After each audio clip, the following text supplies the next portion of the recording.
Hello and welcome back to Lorehammer. My name is Eric. Hey there, the only podcast that has Mark on it. This is Jordan. Did you forget your name? No, I had to register what you said for a second. Yeah. Because normally Eric does something like the only podcast with... Sometimes I've done that. Yeah, I have been known to. Yeah. Wouldn't be the first time. Will be the last. I can't promise that. I make no promises. Joining us today is Peter. Hello. And it makes sense because this is an Eldar episode.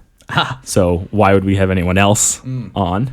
I am the resident Eldar expert. Did you just go look for a camera? That's right. That's what it looked like. His eyes flashed. I was looking to do a gym reaction. Yes. Those are going to be my favorite. The Eldar. This is nice. This is episode 58. Today is about Path of the Seer. We are talking about Eldar. But before we actually get into the episode itself, there's a couple housekeeping items we need to take care of. Jeremy, if you're listening next time, wash your goddamn plates, please. I don't need to deal with that anymore. Do you have a new roommate? Jared. Yeah, hate that guy. Interesting. No, but yeah. Let's we actually have a huge number of new patrons since our last recording. If you could just put in post, just a little sound clip of some cheering in the background, Jordan. That would be Sure, clap. Yeah, exactly. Like, woo, cheering. Yeah, you guys are awesome. Woo. I'll do that while you read the whole Okay, time. perfect. So what I'm going to do is I'm going to go through everyone and say their names. If you can, please save your applause and thank yous until after the But the entire woos list. are still allowed. Absolutely. As long as they're in the background. Exactly. If you could just give a little background. Dun, dun, dun, dun. All right, here we go. So Jai, Knight Ferocus, Sky, Sam, Jacob, Thomas, Cookie Fart, Adam. That guy messaged us. He's Cookie like, Fart? Yeah, he's like, just so you guys know, my name's not actually Cookie. I'm like, yeah, I kind of figured. I kind of put that together. But he didn't say my name isn't Fart. He just said my name isn't Cookie. It's still Mr. Fart. Right, of course. But it's like Jeremy Fart or something, you know? Adam, Amadeus, Joey, Robert, Lachlan, Squiz, My man Squiz. Squish. Francisco, Matthew, Carter, John, Geralt of Rivia, highly doubtable, Samuel, and so this is probably my favorite one. Unfortunately, I love anime. First of all, anime is art. I want to get that on the table right now. That's Eula for short. But so those are all new patrons that we've had since our last recording. Yeah. It is wild. So as you guys know, we've been building a studio for the last 3-4 weeks, and we put please help us donate, and that's partially what people are doing there. So it was great to see a bunch of outreach like that. But something else that even came in was people who maybe didn't necessarily want to donate month to month or set up a patron. They just donated one time to us. And these are personally the ones I prefer.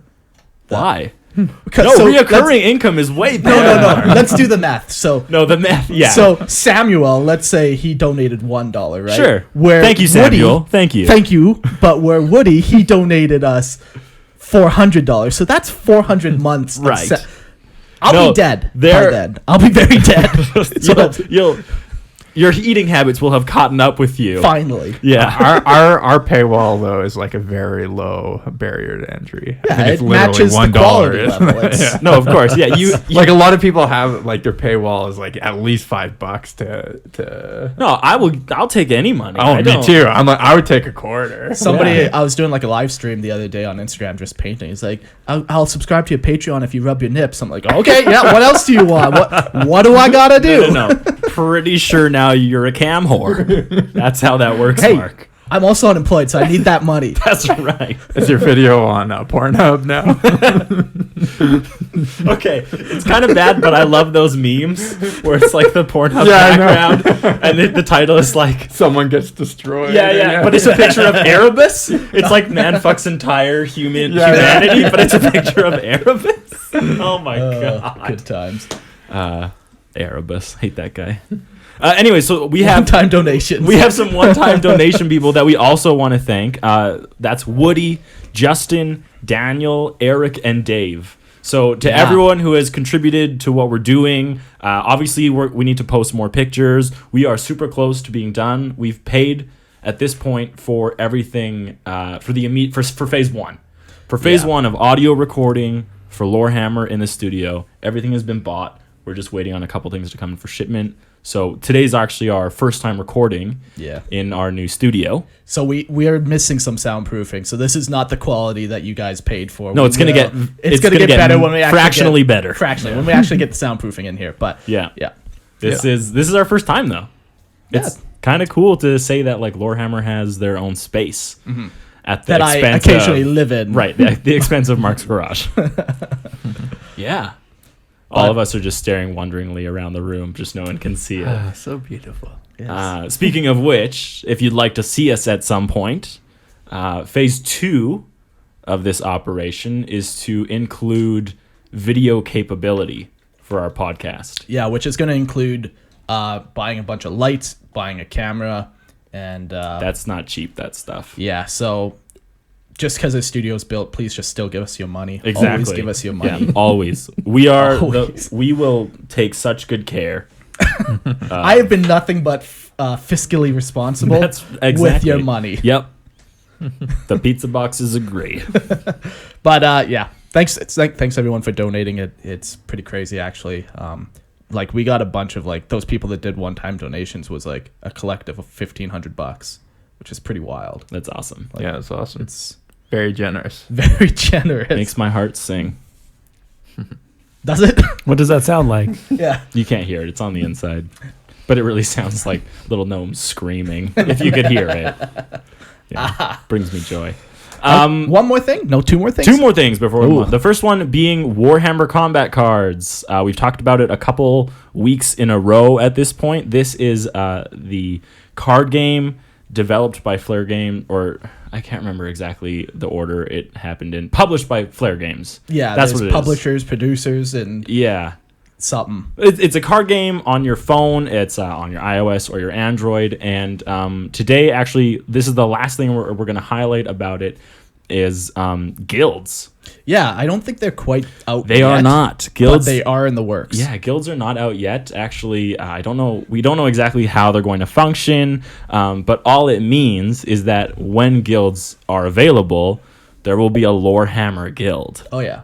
And so everyone who is currently playing on Warhammer Combat Cards, especially if you listen to us, you just got to join our guild at some point. Now, sure, there's a $25 entrance fee to join Naturally, our guild, of course. but And feet pics. feet pics. Well, if you send a foot pic, then all of a sudden the price jumps to 30.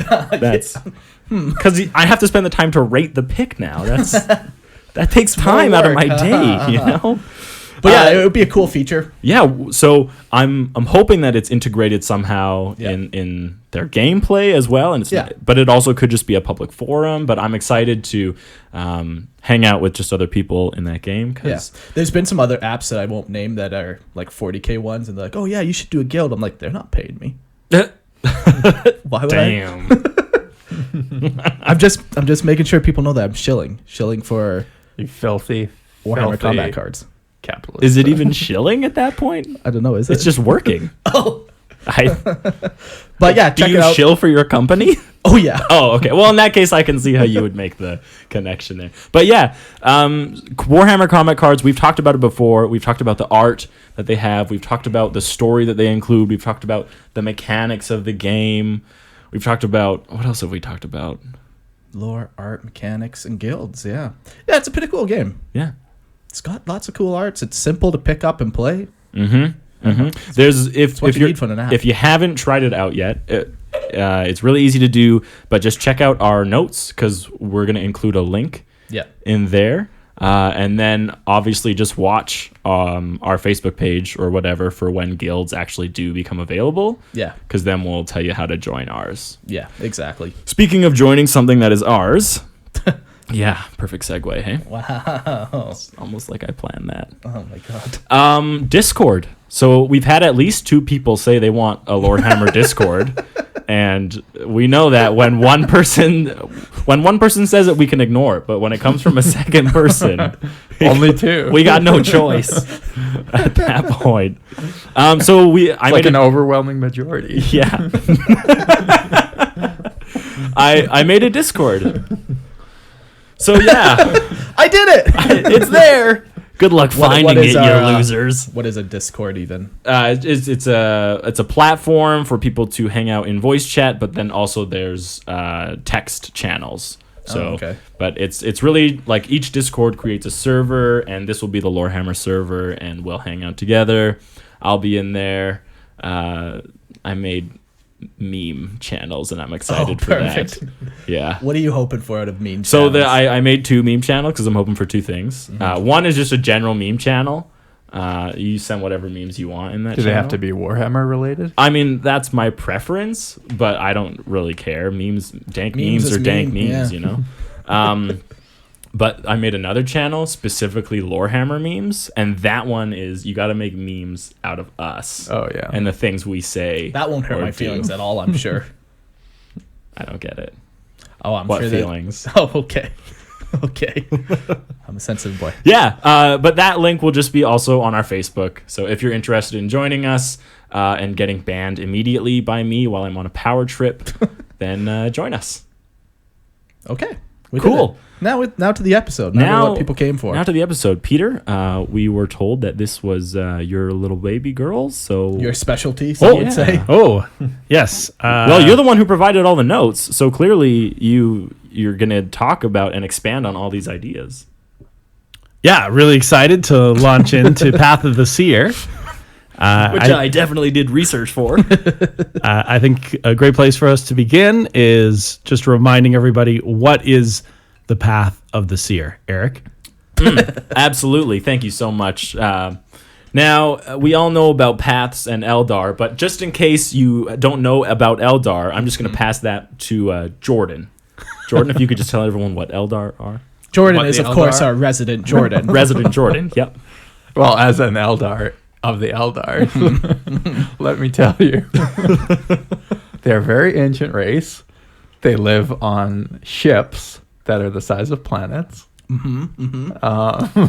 on. What else? Been listening this whole time. He's learning. What else do you want to know? That's What else Eldar. do you know, Jordan? That's Eldar. Yeah. They wear big They're dorky very helmets. Old. They're Yeah, very yeah. old. Yeah. They are. They're like space elves, basically. That's They're effectively what they are. definitely space elves. How dare you? 40K is a deep and rich history. You're right, and doesn't pull from any other influences or sources. Christian, completely original. Christian somewhere right now is screaming. He's literally screaming. All right. So, what is the path of the Seer? I don't know words. Seer. The path of the Seer. Path of the Seer. So, paths govern the life of every craft world Eldar, and it helps them to focus their emotions and thoughts away from chaos. So if you haven't yet, because that's about as much as we're going into paths, if you haven't yet, listen to episode 35, and on that one we actually, Peter, you're in that one, right? That's right. Yeah. If we're talking Eldar, I'm there. In that one we actually do go into paths and talk a little bit more about how path functions, as well as all the different kinds of paths that are more essential to Eldar life. Yeah. Yep. We did it. That's the one. Thanks for listening, guys. So the path of the Seer is the witch path. It is one of the many paths that the Eldar can walk, but is usually chosen later in their lives. This is because it deals with the Eldars' nascent connection to the warp, and a level of maturity and experience is required to survive this. The earliest the path can be walked is after mastering at least one path. But, you could do it anytime. Yeah, it's one of those weird things, like if you were to write a story about an Eldar who his first path was the power of the Seer, like we'd say like, oh, he better die on that path. Yeah. But he could do it. Yeah, this path is very dangerous because basically you're opening yourself up to psychic potential. Yeah. So you're opening yourself up to the demons of the warp. And it just has Yeah. high potential to go very wrong. Yeah, because Eldar spend their entire lives blocking themselves off from their psychic connection to the warp, and that's why they have these paths. They put up walls over their entire life, and then they, like, when they are on a path, they open a very small section of that wall to access part of their emotional connection to the warp. But this path effectively teaches you how to just break down all of that. So if you're not mature enough to deal with touching the warp, don't do it. Go do some other path for a while until you gain some experience in dealing with emotions and stuff like that. So the Eldar on this path are called seers, but they also have other titles depending on the type of focus of the path that you're on. This is going to be one of those things that we just say path. Yeah. So much. Path, trails. Yeah. So, branches. So what you're saying is that on the path of the seer, those Eldars are seers. Yes. Okay. But also, I'm just making sure. You got it, George. Also, you can be a warlock. Like, people will call you a warlock, but technically you're a seer. Okay. Right? People will call you a Farseer, but technically you're still a seer. Yeah. And that's all I'm trying to say is that there's different branches along this path. Yeah. Yeah. So a seer spends much of their time meditating upon the warp and the flows within it, and they manifest powers in many different ways and for many different purposes. Yeah, and a couple things to note about the path of the seer, and I know we're not going into all the other paths, but as far as these paths go, the path of the seer is the most difficult path to walk or travel, and it is the least traveled out of all the paths most rare that the Eldar take. And so because of their close connection to the warp while on this path, they're at greater risk of attracting the attention of demons and warp creatures.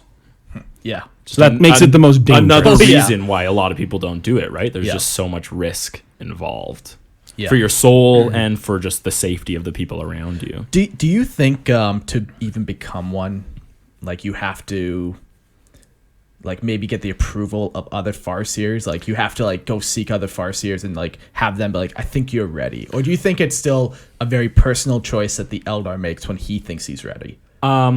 The one example I do have, the Farseer kind of forced her to take the path.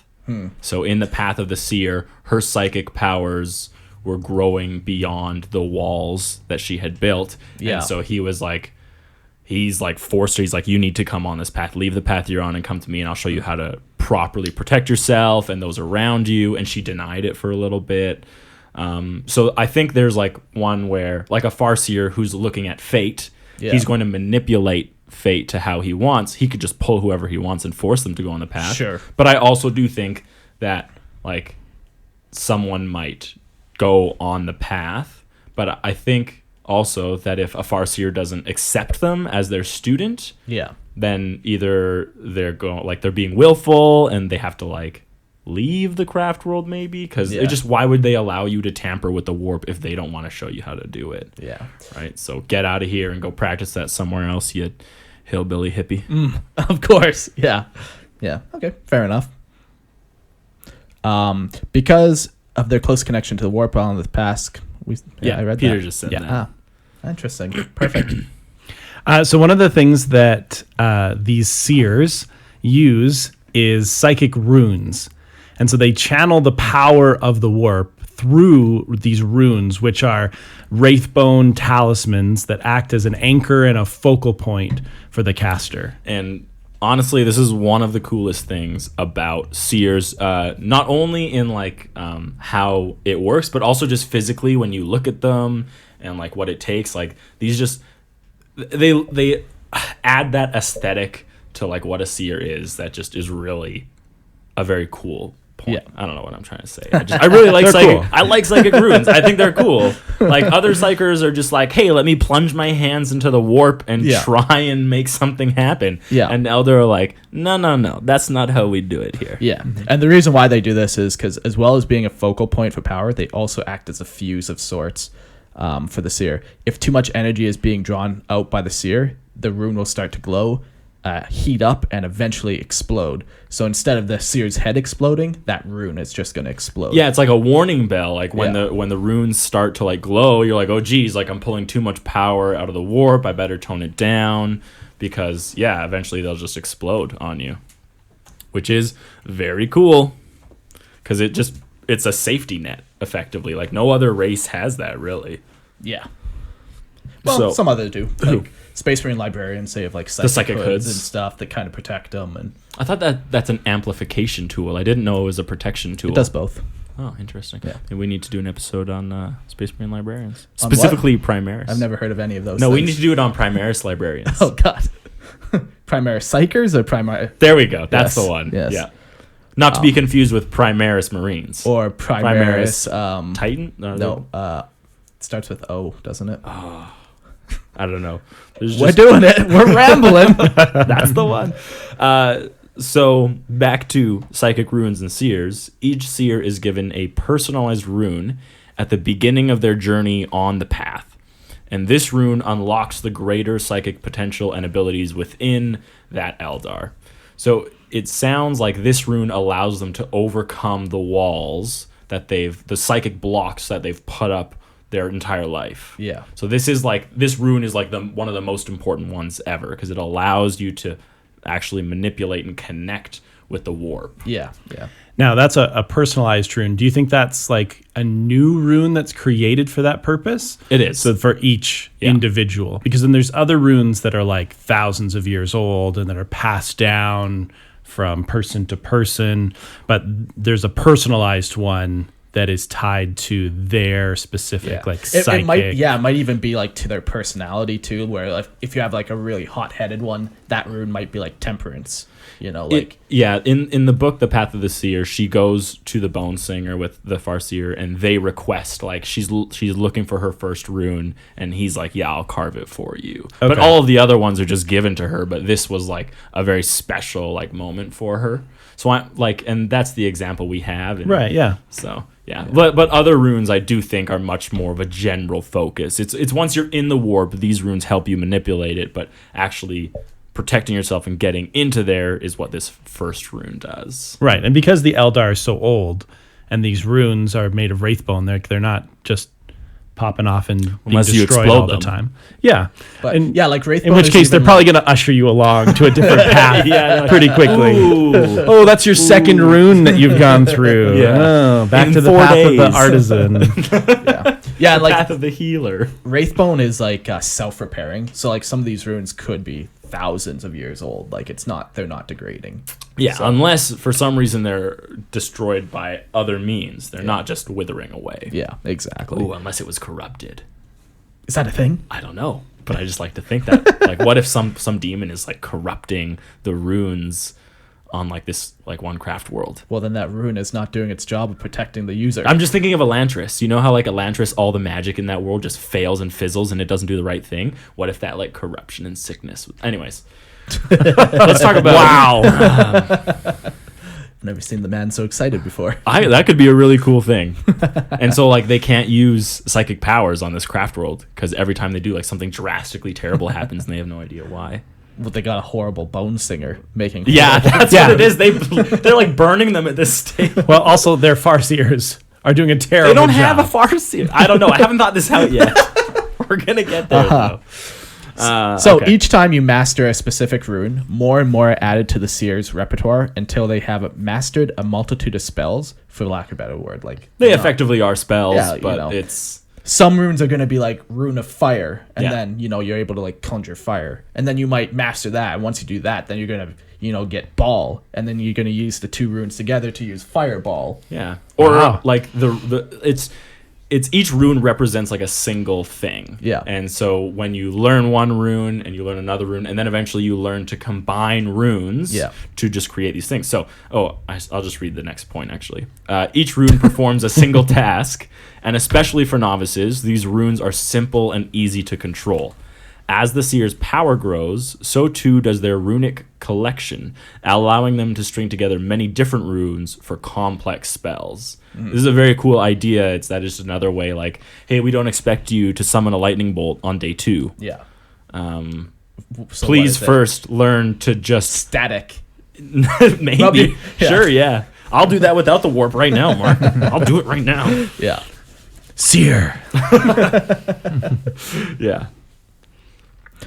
These runes are normally sewn into the clothing of the seer, although they can be kept in a number of different ways, in a bag, on a staff, or the hilt of a weapon. Yeah. Floating around them potentially. Oh, that's my favorite way to view it. Yeah, they're just floating around, and then like they pull them out of the air when they need to use them. Yeah. So they're focal points, right? So imagine like Avatar.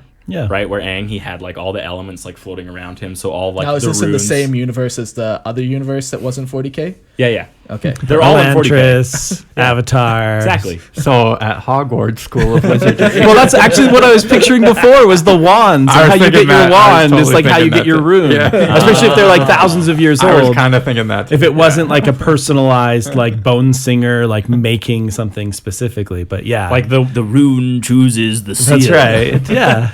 I just sold the last rune. It had I don't know, it doesn't matter. But yeah, like so since they're like a focal point, I like to imagine them like maybe they're swirling around you or whatever, and the spell you want to create or the effect you're going for, these runes just like will flip into the front of you, and all of a sudden just like the energies will focus through these runes that are right in front of you, and then the spell is affected, and then they just go back to thank you, Peter. The lid was underneath it. I know, but this candle is so hot. I think that if I I see grab what's it, happening now. Okay. it's that might not Good thing be I privately wrote you a message a good To not disturb the podcast. to then disturb. And then that's right. Love it. That's right. No, yeah, Once you get a video camera, People I would have mean seen that, yeah. that's that's gonna a clip change right everything. there. Edit that out so we can do that later, Jordan. Yeah. Okay. It'll be a good bit. The idea of these runes kind of just reinforcing your connection to the warp and having them necessary every time you cast is just very cool. So Yeah, it's a cool visual. Yeah. this is one of the reasons I love these, like the idea of these runes. Yeah, it's cool too because on the models you actually see them. And until like I just read like this with you the other day, I thought they were more just like trinkets. I didn't know that they were actually like a thing. Okay. Like because when you look at any 40K, they're all ordinated, ornamented. Like you might look at a psychic hood and not realize what it actually does. But like even like if you look at the shin of a space marine, they'll have like an aquila on it. Where if you look at the shin of a seer, they might have a rune on it. I thought it was just ornamentation and not actually a thing. Okay. You know, I didn't know they actually used. They had a purpose. I thought it might have just been like part of their Eldar language or something. Cool. Yeah. But no, it's Yeah, they're very or just cool. like skulls on Exactly, everything. exactly. Skulls everywhere. Yeah, I thought Runes that was just everywhere. Aesthetic, you know, Yeah, not yeah. actually that they. That was just using like the these- seers thing, or it was like a secret language they knew, or whatever. Exactly, right? Yeah, you know. but it's cool to know that they like if Actually they don't using have them to these channel, runes. yeah. they're effectively very like muted. Like they will not normally attempt to cast without the runes. No. because it's very dangerous for them. Yeah. because it's just like, do hey, hello Slanesh, like I'm right here. Do you think they can even Yes. cast without these runes? I do. Yeah. Especially like Farseers, Sure. who have spent so long in the warp. I think any Eldar is capable of actually breaking down those walls. I guess, yeah. And You're just plunging themselves into the warp, but Yeah. you're just lost in the current at that point because you're so attached to it. Yeah. Right. The Eldar just everything they do is so much more magnified. yeah. there, so. Any Eldar could reach out into the warp and pull from it. It's the runes that give them safety. That's why they Exactly, use it. and It's it's not- a focus. It's Yeah. not the runes that give them the ability. It's the runes that give them the safety. Exactly. Yeah, it's more like training wheels almost. Like it's a focus, it's a starting point, but I don't think you're like tied to the rune, especially if you've mastered it. No, you still Right? use them. Sure, but I almost like as a tool that just makes it simpler. Yes, but not that yeah, you sure. like can't do it without it. Yeah. Of course, it's one of those things where if you had to, you could. Right. But you run the risk. I could make a fire, but the lighter is a lot simpler. Yeah, exactly. I could make, a nuclear bomb. Could do. But No, Eric, you cannot. just stealing one is easier. Not today, NSA. Runes Nice are also try, FBI. out of my way, CIA. Now, Peter, you got something for, For us? the Homeland Security or something? I would- DEA? Let's do an ice Peter's one. trafficking drugs. ICE? Oh, Yep. immigration? hot button issues. And your official stance on that was? We're not even American. Oh yeah. Yeah, this is true. All right. So we can say whatever we want. Exactly. Yeah, they have no power here. Runes are connected to the Wraithbone of their craft world. allowing living seers to commune with the dead spirits contained within. And the function of this is not entirely clear. So there's a couple ways that this could go. One is that it's just a psychic connection through the Wraithbone. But then there are specialized runes that are used for spirit seers and Farseers. And this is kind of conjecture for us. There's nothing like this was kind of a throwaway line in our research. Like, oh, it allows them to connect with like spirits in the Infinity Circuit, but it doesn't really say how. Yeah. Well, and one thing we haven't really talked about with these runes is that there's runes, but then there's also the spirit stones. And so like the runes provide protection for the seers, but the spirit stones also have some form of protection in them as well. So the spirit stones are more so when you die, Yes. your soul gets sucked. It's a into vacuum. them. You have to place your soul within the spirit stone so it doesn't go into the warp. But that's when you die. So your body ceases to exist. It no longer is able to hold your soul. So it's it's Goes into protection there. from. But when you're like, but not as you're living, as you're affecting the warp, the spirit stone doesn't do anything. It's only when you die that spirit stone does something.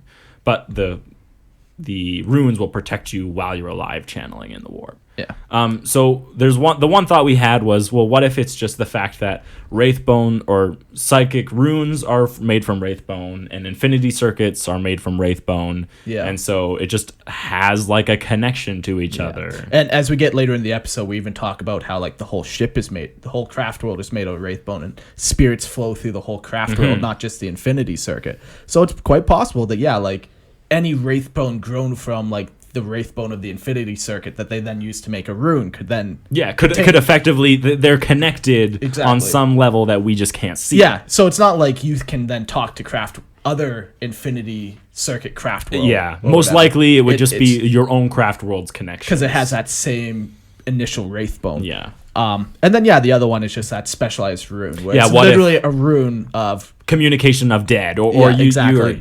you have like a bunch of runes and you specifically know how to focus them together to affect this. but the spirit stones can hold the souls of dead seers. Yeah. Who then communicate with you But those are still in the Infinity Circuit. and guide you on the path. Like those But they're wearing those spirit stones. are they spirit not? seers are? Yeah, sometimes Seers are. you can wear them. All seers? Because like you can take any spirit stone out of Yeah. the And Infinity that's Circuit what's- and wear it. Yeah. if you're a spirit seer, I don't think anyone can do that. Because Well, anyone could wear it. sure. Is a better way to say it. Like anyone can hold a stone I that has a do dead know though. Farseer in it. I do know that when the stone is placed in the Infinity Circuit, Yep. the spirit then leaves that stone and joins the Infinity Circuit. Yep. And Yes. it is the spirit seer's job to like single out Yeah. that soul within the Infinity Circuit and bring Yeah. them back to their stone. Yeah. So you can't just pluck a stone from the Infinity Circuit and attempt to communicate with them because there will be no soul in there. Yeah. Right? So you actually have to be able to communicate with them and draw them out. Yeah, for sure. Before But you once can do it's that. drawn out, Yeah, then anyone could do it. I mean, Exarchs have a very similar function in that way, and Phoenix Lords do too, right? Where they also carry around the souls of other people and communicate with them. yeah. Because that like the spirit guide or whatever in the stone can help you in how you're controlling and dealing with the warp. Like they can help you to focus. Yeah. They can tell you what to do, but then they can also seemingly manipulate it to some extent. I do know that like you can draw upon their power reserve because they are a connection to the warp, and having those spirit stones around you can increase your ability to like cast things and increase like the power and like the efficacy and stuff. But I do also know that that's not very common. Like in like the book The Path of the Seer, like not once do they ever do that. Like I think it's more of like a risk thing as well. Like if that seer dies who's carrying it and he's like in the middle of nowhere, what happens to all those spirit guides now that he has? Like, are they lost? Like I could see it happening, but I don't see it happening all the time. Yeah, you definitely wouldn't want to take Well, them into battle. But Yeah, No. I think this is more of like But a training. it also kind of does. You would do that. depends on what It's like path of this- Wraithguard. It's like Wraithguard, No, right? it depends on what path of the seer you're on. Like Well, if you're a Farseer or a Warlock, why wouldn't you do that? those are the only 2 paths out of Sure. 10 different paths. Yeah.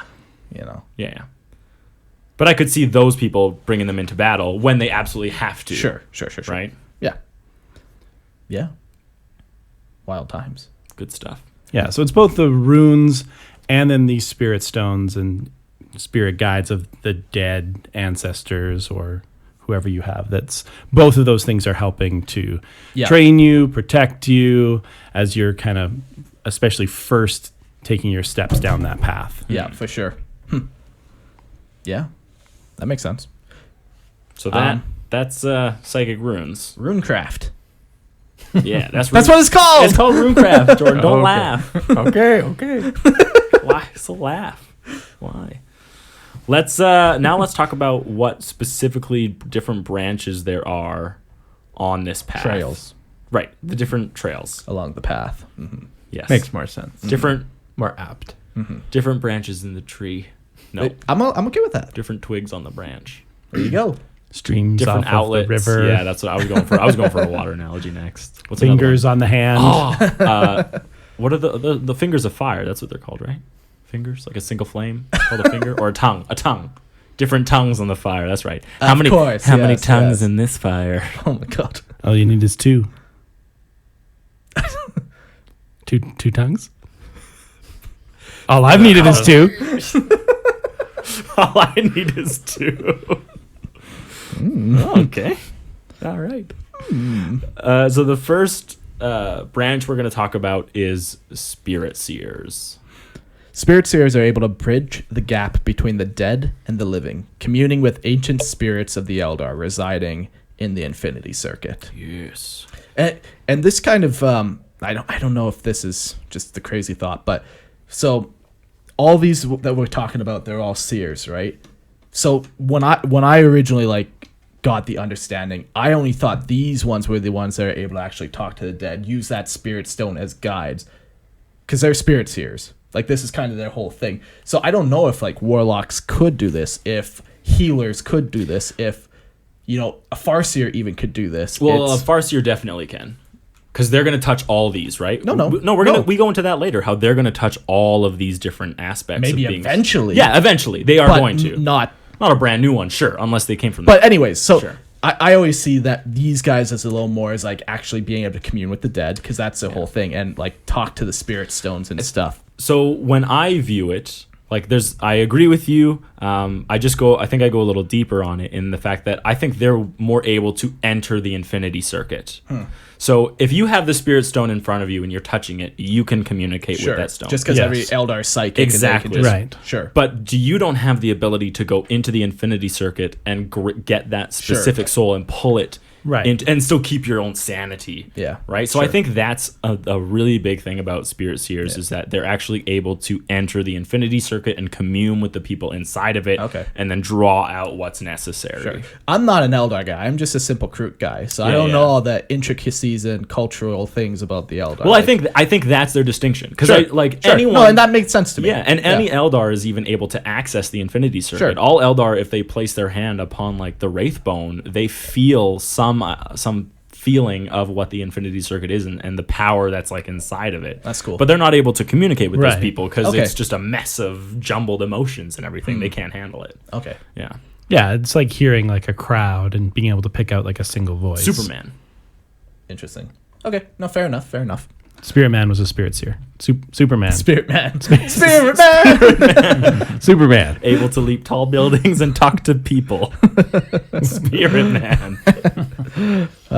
So, Spirit Seers, they bridge the gap between the living and the dead. Yes. So the very first Spirit Seer was a Farseer from Craft World Ianden, who was, so this is the legend, that he was so distraught at losing his lover, he plunged himself into the Infinity Circuit to be with her. And that's the idea that oh no, we're able to actually go in and chat with them and hang out and have good times even after they're dead. Good times. Well, I mean, Tell us more. I don't. What they choose to do in the privacy of the Infinity Circuit with hundreds of thousands of other Eldar around is up to them, okay? Relax it when you watch. Yeah. Yeah, it's a cool legend. One of the main duties of the Spirit Seers is to care for the Infinity Circuit and those who reside inside. They commune with the dead, asking for advice, calming them, or even rousing them to anger. I feel like we've tossed out Infinity Circuit a lot this episode. We should just give a quick one sentence what it is. Yeah, the Infinity Circuit is just the flow of Eldar souls that reside within the craft world Wraithbone. So that's Perfect. where you go when you Hopefully where you go. die. Hopefully where you go. in your spirit Yes. stone. An And Eldar then that dies, their soul is trapped in a spirit stone, and that spirit stone is placed in the crystal garden, crystal dome. Sure. Where is it that the Farseers go? Yeah, Crystal the- Dome. Crystal dome, yeah. So it's placed in there, and Yeah. their stone attaches to the Wraithbone, and their spirit then can go from the stone into the Wraithbone, and they are part of the circuit now. Okay. It's So the it's the Infinity- electricity that runs through the wires. If the wires are Is this analogy supposed to help me? yeah, it is. You're electricity wizard sorcerer level 4. No, man. I'm a drywaller. If the wires are the Wraithbone, the circuit still going is hard. the electricity and the flow of energy that travels between it, and that's all it is. So it can be okay. So basically the the- circuit can be accessed anywhere Wraithbone can be. Yeah, the Infinity Circuit's basically like the afterlife for the Eldar. Yeah. Unless you get eaten by Slanesh. Yeah, Yeah, it's not a good time. cool. Okay. Or sacrificed to Yanid. So yeah, so the Spirit Sees... Also, not a great time. So the Spirit Seers, they just commune with the people inside the Infinity Circuit. Cool. Yes. In times of peace, these spirits are used for their wisdom. They offer guidance to those Eldar that can communicate with them. And in times of war or in great need, these spirits can be plucked from the Infinity Circuit using their spirit stones and placed in large Wraithbone constructs to protect the craft world. Or, as Peter said, can go back into their stones to offer their power to others who are willing to wield them. Yeah, to guide other seers Yeah. on paths and things like that. Yeah. And I know, I think we got into a big discussion about this on a previous one, but that plucking and placing, is that a willing spirit or not? Is Yeah. this enforced slavery after death? Or are they? Do you remember where we just landed willing? on that? Or with all arguments, did we just run out? Yeah, we probably Stare flipped at the I table. think- Yeah. Yeah, essentially, there's probably more than enough that are willing Yeah. within the Infinity Circuit to go into battle Yeah, or because to, just, you know... to do something other than just All be of them on care the about the Eldar race. right. And the big thing is, like, most of the dead Eldar are going to be dead because they're serving the path of the warrior. Sure. Like, because I they guess, don't yeah, they die live of old forever. age. They Yeah. don't die of sickness. The majority of them are going to be doing that. Or just they died because of attacks or whatever, because they were Sure. just guardians or Of course. whatever. Yeah. Yeah. So there's probably going to be more than enough willing I agree. that yeah. they don't have to force anyone to. But if they wanted to, I think they could force them. Yeah. Yeah. I think that goes back to like something we talked about, how they can calm the spirits within the Wraithbone Sure. or even rouse them to anger. Like these guys can go in and incite like the spirits and say like, no, you're under attack, like rise up, protect your race. And Yeah. even those normally, calm and non-violent spirits would even be roused to like, no, I have to protect the race and protect those who come after me. So Yeah. it's a lot of power within these seers that they wield over the souls of the dead. I should have waited one point, hey, to use that It's all line. good. Reuse it. Okay, go ahead. During battle, the Seers will also move with the Wraith constructs and guide them. The Wraith constructs, they suffer from what's called spirit sight. Or Phantom. Wraith sight. Yeah, Where it's just like, they it's like see... it's a phantom haze. Yeah, they see the world in the haze. Everything's not quite clear. So, because they're dead. yeah, usually, yeah. So that just kind of helps. Everything's changed here. Man, this wasn't here before. Jerry, you Everything's so died 2 days different. ago. My one buddy, Matt, so Name dropping for the podcast. Well, he was Is Matt a on- listener? He was on last Yeah. week. No, 2 weeks. 2 weeks. 2 weeks ago. He flew from the UK to. All right, hang out that's with me. worth a name drop. Yeah. All right. So he did an all Wraith army, and the premise of it was basically like, the Eldar in the world are pacifists. So all the Eldar, they don't want to fight. So then the Infinity Circuit, all the wraiths inside are like, they're getting mad. Sure. These young kids, they don't know how to go to war. Back in my day, so they're basically a bunch of old World War II vets, yelling at nice. the young hippies. The So, millennial Eldar of today. Yeah, exactly. But the models are also really cool They're because great. there's ghosts like flying around his models. Yeah, He's like a really good modeler. Yeah, he's good. Good painter too. But yeah, it's just like they're writhing and like they're just super angry. So the only Eldar he has in his army is a spirit seer, like Very to help cool. calm them. Nice. Just desperate to try and bring some order to these raging Exactly. robots. Yeah.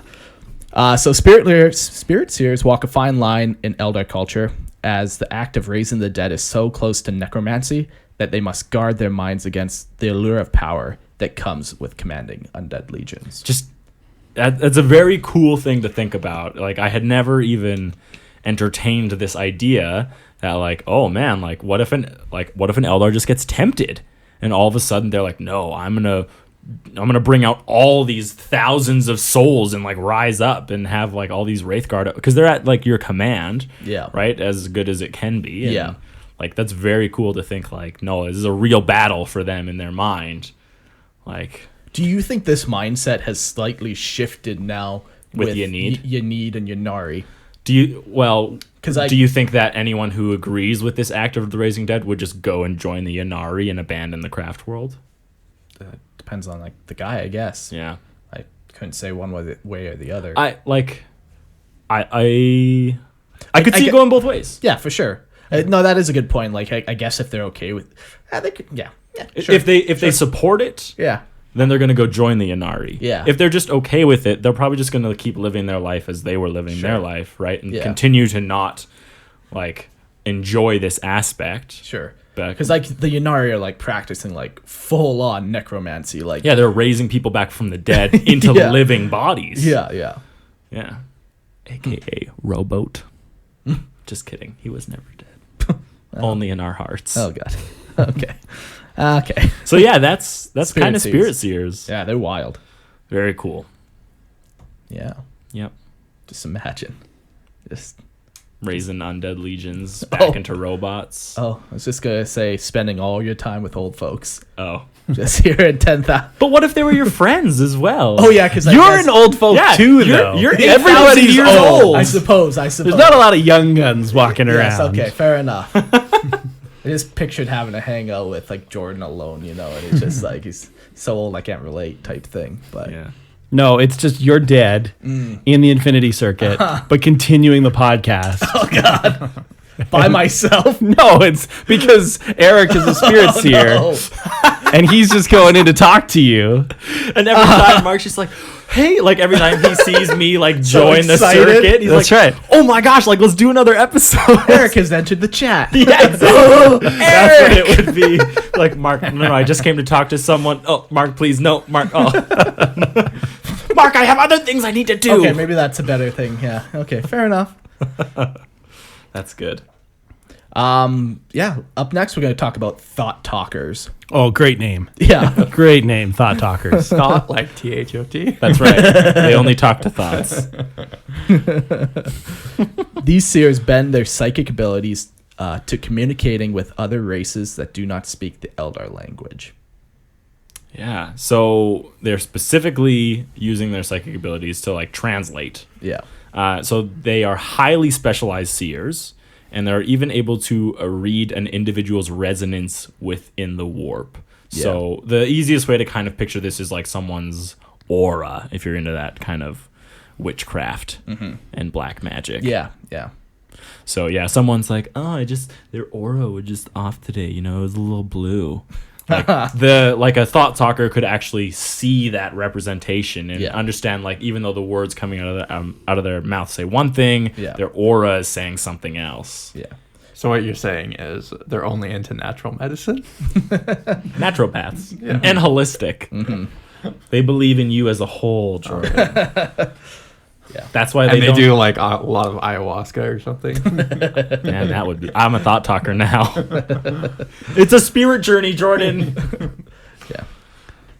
So one of the reasons that this is really useful is because they are often ambassadors or interpreters to other Xenos races. Yeah. So if you don't understand the body language of like another race, Don't understand the language. Well, they yeah, might not even speak. yeah, the translating thing is like obviously a very useful tool Yeah. to help. But even like, yeah, like you're right. If they don't speak, you can read what they're feeling through that thing. Or if their words coming out say one thing and all of a sudden their body language says another, you can read the warp. And See if they have a they're lot of tricking you, tools for sure. Yeah, to understand how someone is trying to communicate with them. So Pretty cool. yeah, very specialized though.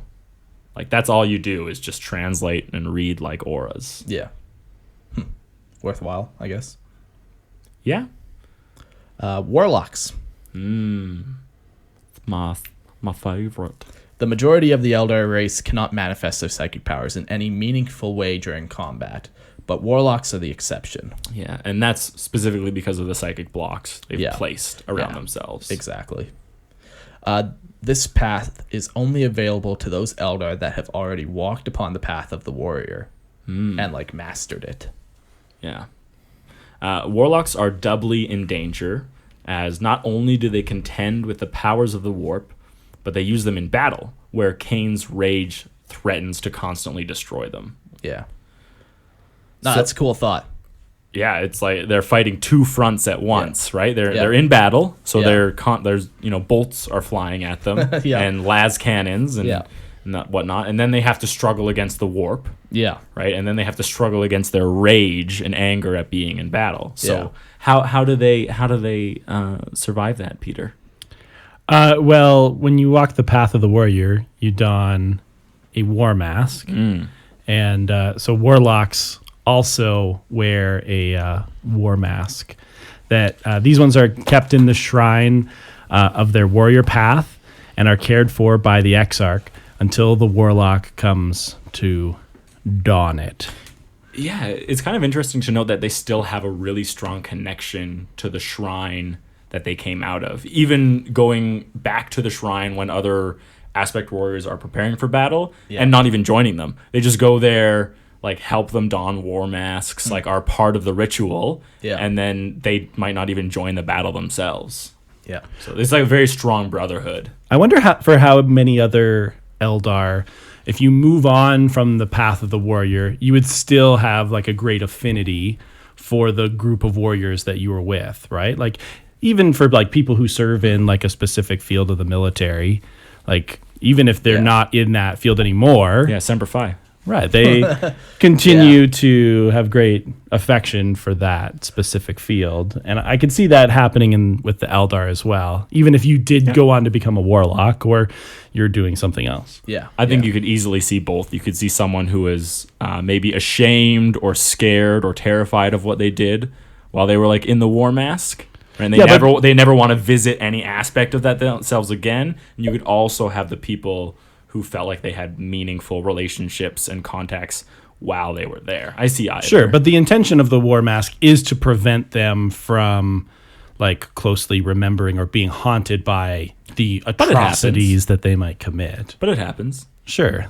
Like, could there still be like a sort of like warp resonance, if you will, from the events that happened while you, almost like it, if someone experiences some Like kind of PTSD. trauma, like could they have some kind of Yeah. resonance? What if your war mask is just incomplete, or there's a crack in it? Or if you're just fighting hordes of demons 24/7. Yeah, and it just wears down. Isn't good enough. Yeah. I could definitely see it. Yeah, you can be in, like, it's not perfect, right? 'Cause Sure, but obviously for the some people vast- give into their rage and The everything. vast I see majority of either. people, I see either. Sure. I like think the I whole would agree with point Peter, but of the war mask is that they've created this for that specific reason, so that this isn't continually happening. yeah. It's cool too. Like, you don't see this on the models on tabletop, but it'd be cool to see, like, so they go back to the original shrine that they served with, and they don that war mask. So it'd be cool to see, like, Well, there are special psychic war masks. Yeah. They have very specific ones that aren't necessarily modeled after their other ones. They're But- but I think it would be way cooler Yeah. if you put on the same mask Yeah. that 'Cause you do- had while you were there. Yeah, exactly. Like you would go put on like a Howling Banshee one if you served with the Howling Banshees. Yeah, So you're a now you psyker, got so you're wearing different clothes and Yeah. everything, and a staff or a blade or whatever. and then you still got that Howling Banshee mask or whatever. It'd just be a cool little modeling thing. It just, if the Warlock was the warlord of your army, it'd just give him a good way to like tell a story of where he's kind of been. Exactly, yeah. Yeah. Or if you specifically only use like Howling Banshees in your army or whatever, just Yeah. also toss a Howling Banshee mask on Yeah. that Warlock. Yeah. But it's because they also put them on at the same time. Yeah. So they will go into the shrine during time of war and put their war mask on at the same time as all their other warriors, and that's where like that brotherhood aspect Yeah. comes into it, because they're still technically a part of the shrine. Yeah. They Right. never fully left it. And it's very ritualized, Yeah. and they're doing that, with their battle brothers or Sisters, They're battle Eldar. compatriots, Battle compatriots. battle comrades. Yeah.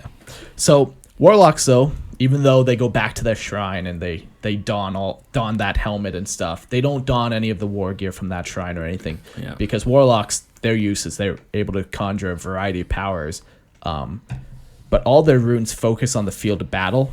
So they're not like spirit seers. Like this path is all about battle. So they focus on destruction or protection, or both. A little bit column A, a little bit column B. As they become better and better, they start getting more and more. So we're going to read through some of the psychic powers that they have, but really you could come up with anything that they could do. This is just what they do on tabletop. Yeah, this is just the tabletop. But yeah, like they're able to do, whatever the story wants them to do. So As long as it's involved in battle. yeah, exactly. That's what they focus on. That's what they practice with their Yeah. runes. So there's conceal, which, you hide your friends. And then there's reveal, where you could, they're hiding behind a wall and you make the wall invisible with your psychic power so all your warriors can then see behind the wall, Embolden. Warp sight. Is that kind of what that is? Sure. Yeah. Embolden, it just amplifies everyone's courage around you. You calm the psychic air around them so no Yeah. one feels nervous. Or There's no tension. or you just agitate them more, make them more courageous, Sure. a little Them up. blinded to what's Sure. really in front of them, so Sure. they're not so scared. Yeah. Right? And then horrify, so they counter that and scare their enemy. Enhance, so they're psychically enhanced. They're men. Whether it's Strength exactly or speed. yeah, accuracy. Yeah. And then on the flip, you could drain your enemies. Yeah, So, make them weaker, Yeah. slower. They can't hit as fast. protect, so you erect some type of psychic wall in front of them that repels bullets. Or jinx, where you Cloud your enemy's mind so they can't shoot as well. And Yeah, they can't see everything. can't dodge as well, can't Yeah. see the battlefield as well.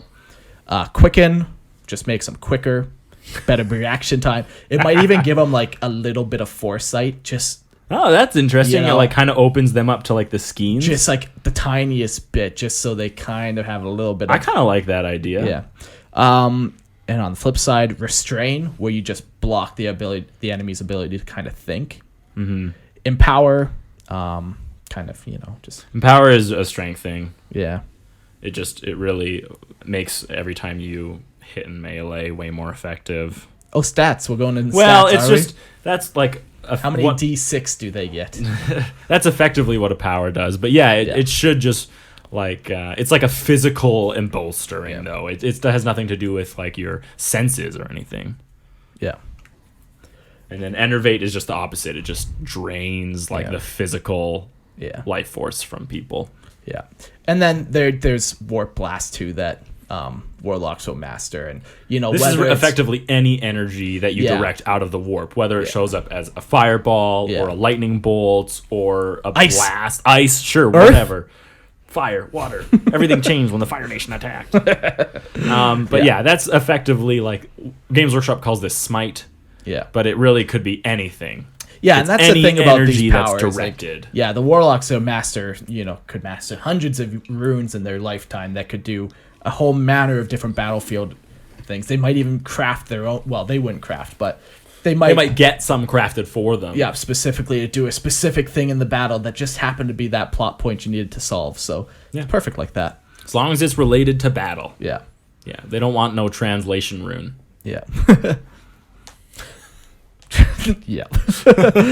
In battle, they also wield witch blades, which are just like a type of blade where they're able to channel their psychic energy through. Yeah, just another focus point for Yeah. their warp power. They use singing spears, which were pretty cool when I found out about them. Yeah. They're like a power weapon, but you can throw it and it comes back to your hand. Yeah. Yeah. Like Thor's hammer. Yeah, exactly. Very cool. And then, yeah, they'll use shuriken pistols, and they have their own type of, like, rune armor. Which, like, rune armor can only be assumed that it's covered in, like, protective runes, right? That just symbolize, like, protection. And then when you're channeling, it just protects your body, like, effectively like a barrier. It's kind of cool. And it's made in part of, like, wraithbone. Yeah. Yeah, most of their armor is, but yeah. Whew, it's pretty cool. I like rune armor. So the other thing about warlocks is sometimes they'll actually gather together in a conclave, and this grouping of battle psychers can combine their powers to create truly devastating effects. Very cool. They kind of like their minds kind of like work together and flow, and warp is a crazy, wonderful thing. And only when we all open our minds to it can it truly flow through us. Wow. I never knew. Yeah, warlocks are sweet. Next up, we got the Wayseers. Wayseers are responsible for opening and maintaining webway portals. Yeah. We don't know exactly the extent of a Wayseer's powers. Really, the only place we found evidence for them was on like the Wikia, which we kind of take for like a grain of salt. I think I almost trust 1D4chan more than the Wikia. Yeah. And I don't trust 1D4chan. Oh, Bolter and Chainsword for me over Wikia. And we do have evidence of Farseers opening up webway portals, but more on that when we actually get to Farseers. Yeah. But I did have an interesting thought about Wayseers, but it also looks like you do too, Peter. I just think they're funny. Like, if this is really their main job, they're essentially the Eldar doorman. Like, they're like in like old like fancy apartment buildings when you just have like an elevator like guy who just ran the elevator what up you'd and find down. at what's the Budapest Hotel? Yeah, that's their whole job. Is they just wait around All right. until somebody needs. I may have a way to web make way. this cool. Oh! Yeah. Well, They got battle lasers but on their to shoulder. be fair, they are like almost an important infrastructure. Oh, yeah. Yeah. Important. But the Because idea you're- is you're- that like shouldn't anyone be able to do So this? really, they're more like bus drivers. Well, yeah, like so are they actually needed though? Can any? So anyone, Seer? a Farseer can definitely do it because we have Okay. evidence of that. But we don't know if a Warlock can do it because a Warlock is focusing only on battle things. Yeah, and, right? and we'll get into it more with Farseers, but Farseers they're like the last trail along the path of the Seer. You've already mastered another one of these paths. and you're lost now, and you Yeah. can't leave it. So, like, it's possible that Farseer who opened it was at one point a Wayseer, and But- that's why he was able to do it. But like every Farseer, if they live long enough, will touch all of these things. Yeah. Okay. As long as we make that clear. Yeah, to me though, it does seem like there should be the ability for you to not be lost on the path and to be able to open these. Yeah, like a Wayseer. Yeah, like But- that a yeah. Wayseer But should exist. Here's what I think. it makes sense. Here's what I think. If you just have one little ship and you're opening a portal into the webway, that's small, right? Maybe 200 feet up. Small beans. 200, right? It's psychic power, but Who among most us people could not do most it? seers are commanding This enough table. power to do that. But think about opening a webway portal for a craft world. Yeah. How much energy, how much warp power do you actually have to command to open up a portal for something that's as big as a planet? That's where I think Wayseers come in. Yeah, It I seems was like thinking another that. very specialized thing, and it almost seems like I don't think a Wayseer alone has enough power to do that. It just doesn't seem realistic to Why? me. It just there's no like what only powerful Wayseers, like only people who are able to command like insane amounts of energy are able to do that. Like what you see other people do, like spirit seers, they commune with dead people. Yeah. Like what's the power level? They're necromancers. Like what's the amount of warp energy that requires for them to slip into the infinity circuit and stay sane, right? Or a warlock to bolster his enemies. Like what's the power level to do that? But when you on something of a scale of a craft world to do that seems very, very powerful to me. And I don't think they can do it alone. Sure. Just doesn't seem like there's any other powers out there Sure, that but also show us I think they're still just getting help from other Wayseers. potentially, or Or- they're using the psychic power of the craft world itself. Or that. Which seems very cool to Yeah. me to also Yeah. you're commanding the power Yeah. of the infinity circuit, which would like that seems like it would take a lot of practice. And so if you're only focusing on doing that one thing, I see a function of Wayseers is to be in a big function. More than like I'm more impressed with them when I think of them opening craft world portals, and I see a more usefulness to them in that than I do for tiny little raiding parties. Yeah. Because at that point, it feels like almost anyone can do it. Because I don't think so, though. No? I just... So here's the weird thing about the path of the Seer is you can go along this path. You can become a bone singer. Then you could become a warlock. Then you could become a Wayseer. Then you could become a healer, right? You're still not lost on the path yet. And then you leave the path and you're now a warrior, right? Like, you could go through all these different steps any way you want. So it's possible that, like, a warlock previously was a Wayseer, and that's why he might have that ability to do it. But I think ultimately you still have to have done the Wayseer path. You're not just a warlock who's opening portals, opening webway portals. I think you still have to be trained in it. Well, there's no evidence. Like I've never read any evidence of a warlock doing it. Or anyone, Right? for that matter. Farseers. Farseers. But once again, I think you have to have been a Wayseer the- and you master it. The other thing even- about paths that you talk like well, you and I have very different views on a path. Like for me, once you're on the path of the warlock, you no longer focus on any of the psychic abilities you learned as a bone singer. No, and I agree with you. And so you no longer focus on any of the things you learned as a Wayseer either. I don't think if you're focusing on warlock things, Sure. I don't think you're doing any Wayseer things at all. No, you wouldn't carry those runes with you. Yeah. For sure. If runes are required for it, I don't know, because the webway also it feels like anyone can tap into at any time. I don't know. It could just be. Also, it could be that there's a lot of Wayseers out there just helping people. Because when they do raiding parties, they're opening up like hundreds of portals in the webway. Because something that they do is they'll come out and then they'll webway straight down to a planet, and they'll all come out in like different areas around the planet. That just seems like it requires such a large amount of Wayseers for this being one of the rarest paths that people are on. Does it say that it's The path rare? of the Seer. Oh, Being sure. the most rare path, and then there's just being one branch. But in that yeah, path. but you know, you have one Wayseer who opens up a portal that then has 1,000 Eldar go through it. Is it really that rare? Well, they're all going through different portals, is what I'm trying to say. Like So each 10 port- Eldar are going through one portal, and 10 are going through another. Yeah, and they're but- appearing like they're surrounding the city and appearing inside of it. Sure. I think we're getting lost in the weeds here because Could be. we just don't. The We thing don't is know. we don't have any evidence for any Right. of this. It could very well be that like being a Wayseer is like being a Seer 101, where everybody's got to take the Wayseer course because we're going to need a whole lot of portals later on. And you don't think so? I just don't see how that's how paths work. I just think that if there is a path that is something that is so specialized as just opening up these portals that are not going to happen all the time, then yeah, it would make a lot more sense for people to have this ability, but then go on to all the other parts. they After have you to graduate do. high school, everyone has to go in the military for 2 years. If you join the path of the Seer, you have to be a Wayseer for at least 2 cycles. Yeah, and again, before you're allowed. the way that would work is it's not necessarily something that's mandated by the Eldar, but it's just everybody knows this is for the good of our people. Yeah, this is something that's valuable. This is something we need. Yeah, So the value is talked there about to it on do it. previous episodes where it's like, you know, if the craft world is going to war, more people feel the path of the Yeah. warrior. They feel that call. So yeah, They're kind of psychically led Yeah. in that direction.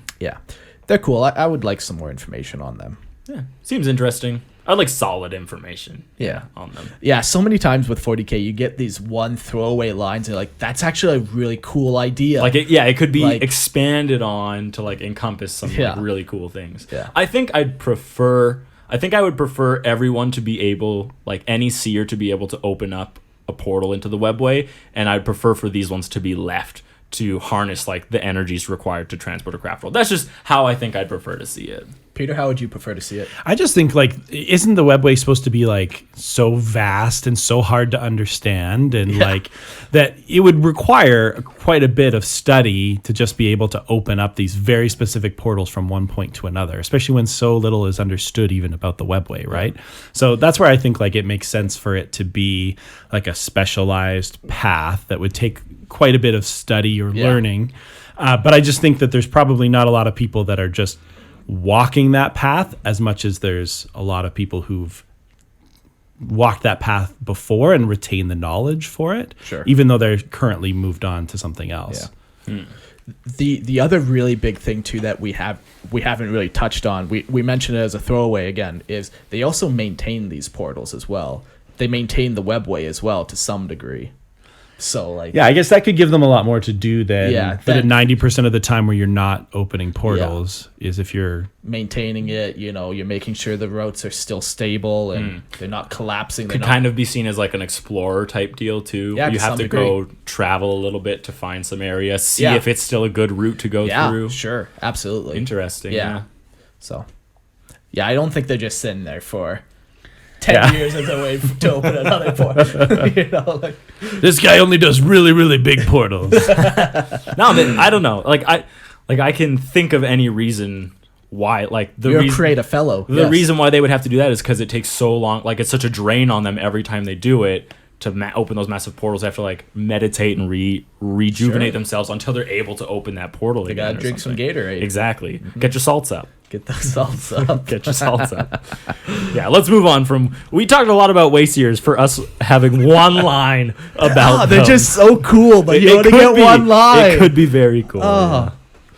Bone singers. A bone singer was previously on the path of the artisan, and has taken their creative abilities to the next level. Yeah. So the path of the artisan is like, they build things. Specifically for like non-purposeful art. things. Yes, it's art for art's sake. Yep. As like a creative outlet. Yeah.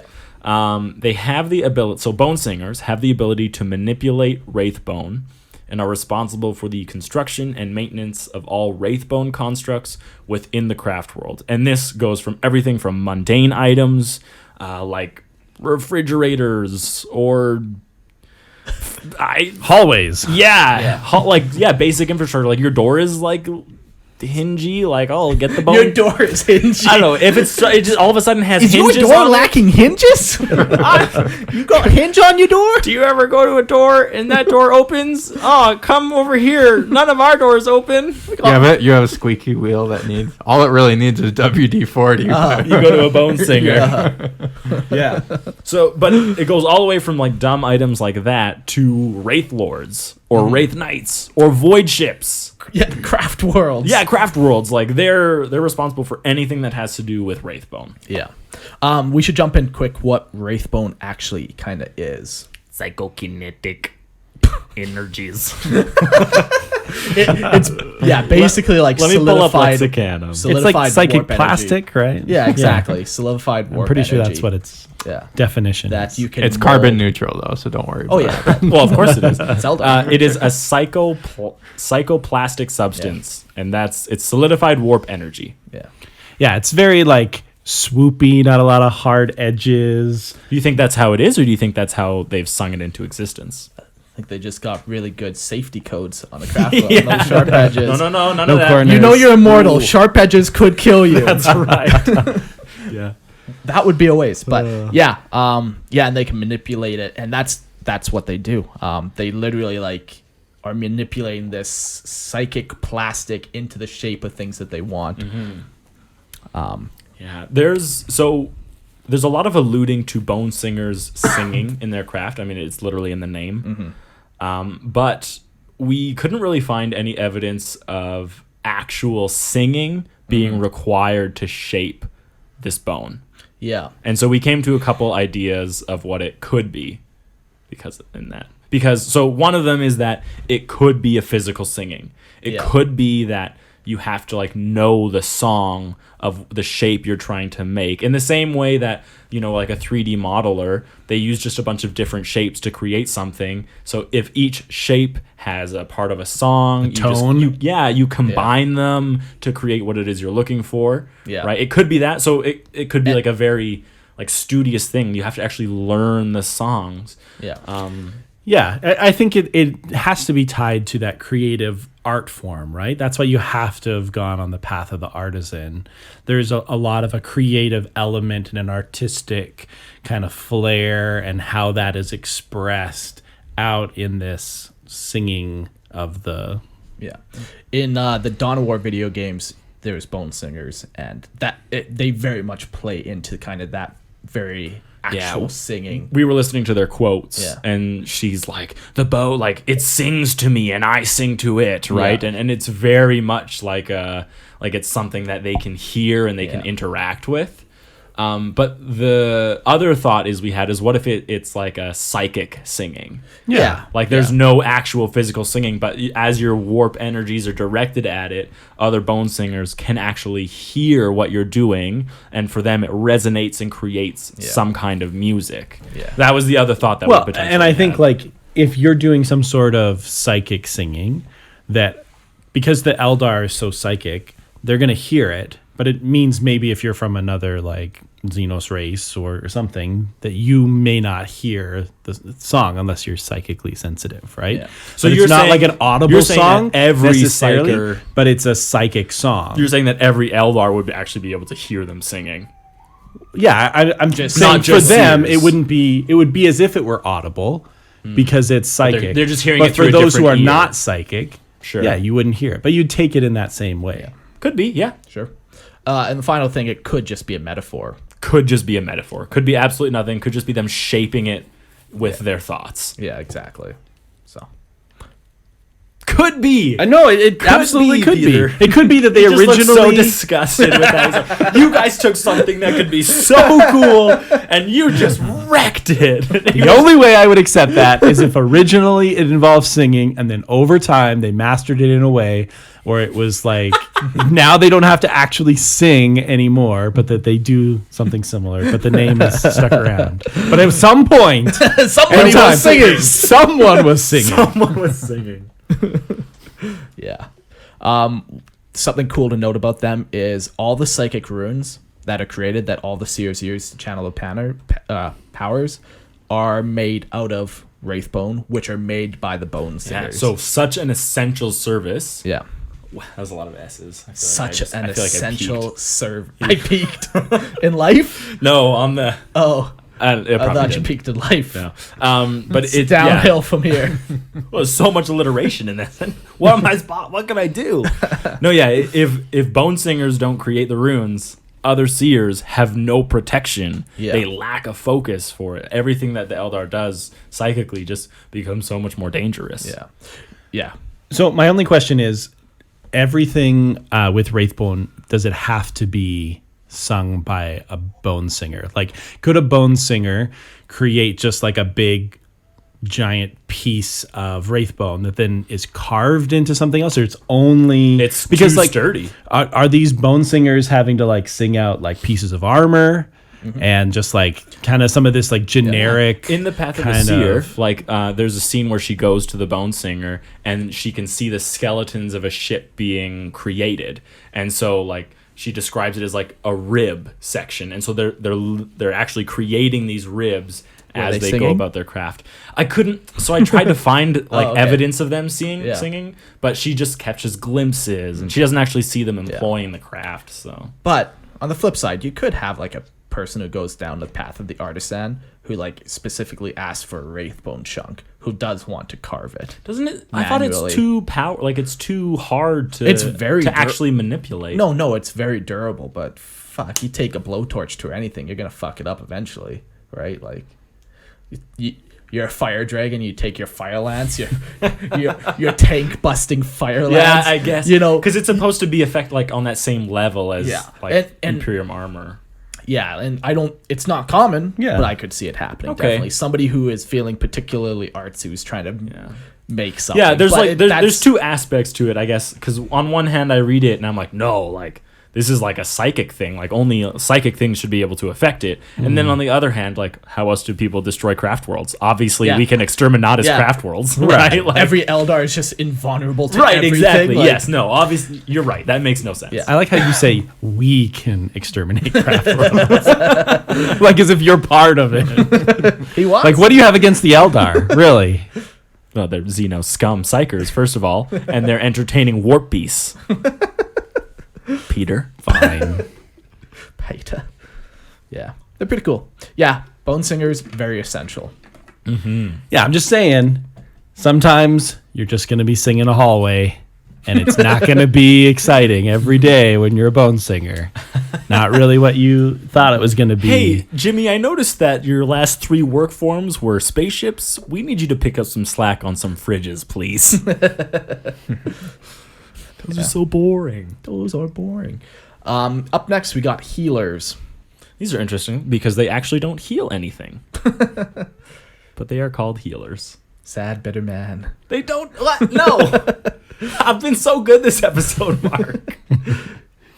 These Eldar will work in tandem with surgeons and physical healers. They do their best to physically calm the wounded. Psychically. Oh, psychically. Physically, they hold them down. Right, yeah. Chloroform them. They're pushing pressure points. Yeah. on them. Easy. Psychically calm the wounded and ease trauma, stress, and shock to give the patient a greater chance of recovery. It's like psychic morphine. Yeah, Yeah. effectively. What are those like touch healers? Reiki. Oh, yeah? Well, no, Reiki's crystal healing. What's a touch? I don't. Was I taken advantage of? No, I'm gonna Google. I'm gonna Google who touches me to Doctor's heal not me. a doctor. Let's see. touches me? You know, I'm just gonna go straight to Google Images. That's the best way I find. Page 2. Page 2 of Google Images. Oh my gosh. No, they're apparently. I'm just getting a lot of song lyrics. Touch me to hear me. Lyrics for see me, feel me. Okay. Yeah. Yeah, no, That didn't work out as well as I thought. they might tap into the person's brain to like release chemicals in the brain like a natural way, but you know they psychically unlock it Or amp it even up. just place psychic walls and block off portions of them so they can't Yep. interact. dampen pain sensors. Exactly. Yep. Yeah. But it seems to be like they are working in tandem. Sorry, Peter. Go ahead. No, I'm just saying, I think between this and war masks, I think that's going to cut down a lot of your PTSD, Yeah. right? Yeah, I guess because like if you do have post traumatic stress, they're psychically like Yeah, let me just close that wall off for you. Take it easy. Happy memories. no more phantom None of pain. this happened. Perfect though, right? Even in the book, an Avatar of Cain awakens. Yeah. But it takes a long time to awaken an Avatar of Cain. First of all, and second of all, he's raging. First of all, Actually, but he's raging the entire time. It's like weeks to awaken this thing, and he's raging. And this psychic things like he's sending out sends people into like these crazy like fevers Sure. for him. So even if like you wore your war mask and it was a complete war mask and you actually don't have memories, even if you've never been on the path of the warrior, you're Sure. so psychically attuned that even those things like are sending you into like a frenzy. So I think they do their best possible, Sure. but I do think nothing is perfect. Yeah. in the grim darkness of 40K, all things are perfect, and that's the way they should. Well, be. for Eldar, sure. Sure. Yeah, they're pretty cool. Yeah, the thing to note is they don't actually do surgeries. They Yeah. don't actually. They just assist and increase the patient's chance of recovery, Yeah. which is pretty cool. Cool. And the last path we got here of craft worlds are Farseers. Yes. These are lost upon the path. Can never leave it. Ever again. They can no longer turn away from it, and so devote themselves entirely to the exploration of their psychic ability and also to teach others upon the path. So they break down all barriers that they once had, and they fully delve into their psychic potential. So they're going to touch everything. Yeah. Since the path of the Seer is the most rare path, those that are lost are even more rare, normally only being a handful for an entire craft world. Very, very few of them. Yeah. Becoming lost on the path doesn't not immediately grant you new powers. It could take many years of meditating to learning from them to step into a complete Farseer role. Yeah, so we kind of talked about this before in the fact that just because you're a Farseer doesn't mean you can do everything That a seer can do. Yeah, that like a warlock or a seer. Yeah. It's just you're definitely more comfortable with one of them. Yeah. But at some point, providing you live long enough, you will delve into all aspects of being a seer because you're just encompassing everything. The other thing is that they break down all barriers, right? There's no kind of protection. They no longer have that in front of themselves. Yeah, and that's why they would be considered the most powerful of all the Eldar psychers. Yeah. Now, flip that on you. Yeah. So their whole thing is they're lost on the path. Like, what if they got lost on the path of Warlock? They're now lost on the path, right? So they technically are a Farseer. But they're still lost on that path of the Warlock, so they're not learning new things. They're not learning about how to Wayseer. They're not because they're lost on the path of the Warlock, and that's what stepped them into the path of the Seer. Well, I get what you're saying. I just think that all Eldar, I think they're together enough to realize, man, I've pushed my psychic ability so far. Because Warlocks aren't, bloodthirsty or anything. No. But they've pushed their psychic ability so far that they can't rein it back in. And I don't know. We have examples of people being, warlocks and then becoming Farseers and entertaining other psychic abilities, but I just don't. I'm not saying it's a common thing, but I'm saying it could definitely. I just don't think happen. they'd be called a Farseer. Why not? They're A lost on the path. Farseer has to be more though than just a warlock. Yeah, but they have to also, they have to read the skeins of fate. That's one of the most important things that a Farseer does. right, but how that works is if you are a warlock and you're lost on the path of a warlock, that's step one of being a Farseer. But you're not a Farseer.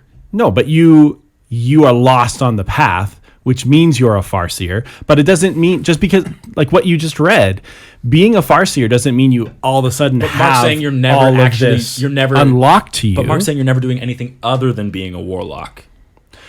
Yeah, what would happen is a Farseer would come along and say, "Hey, we noticed you're lost on the path because we are the ultimate manipulators and we see the future in glimpses. And so we know this. And so now I am going to guide you out of just staying where you are for the good of the Eldar, which is intrinsically part of who you are. And so now I'm pulling you over and showing you you're a Farseer. You may not realize it, but you're on step one of being a Farseer. And you don't have the ability to read the skeins of fate yet, but you will because I'm going to show you how to do this."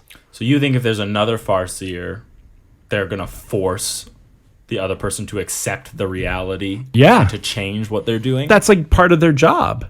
That did happen to in the book The Path of the Seer. She did not want to be a seer, and he was like, no, you must join me. And she ran away and something happened and it was a catastrophe, and he was like, I warned you, right. it didn't have to go this way. And I'm not saying what I'm saying happens all the time or even often. I can just see not every Farseer. You keep saying given enough time, every Farseer will master every path.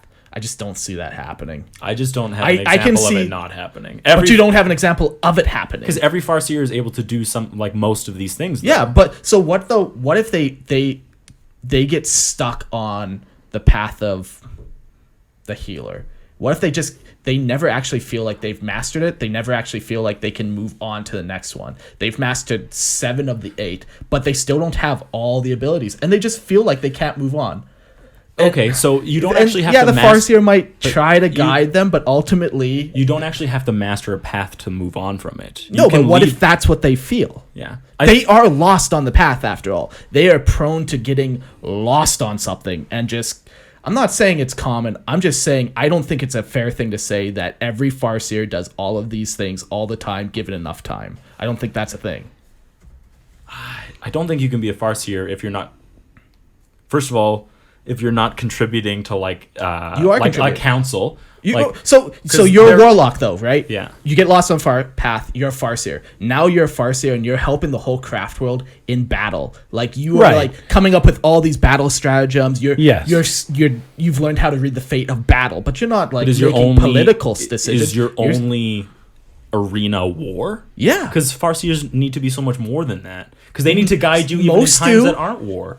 Sure, and that's why you have other Farseers. But what, like... You're Yeah. lost on the path. Like, that's ultimately Wait, what the are whole you thing. telling Eric he's lost on the path? Because that seemed like that's what you're saying. Yes. You're lost on the path. You son of a bitch. Yeah.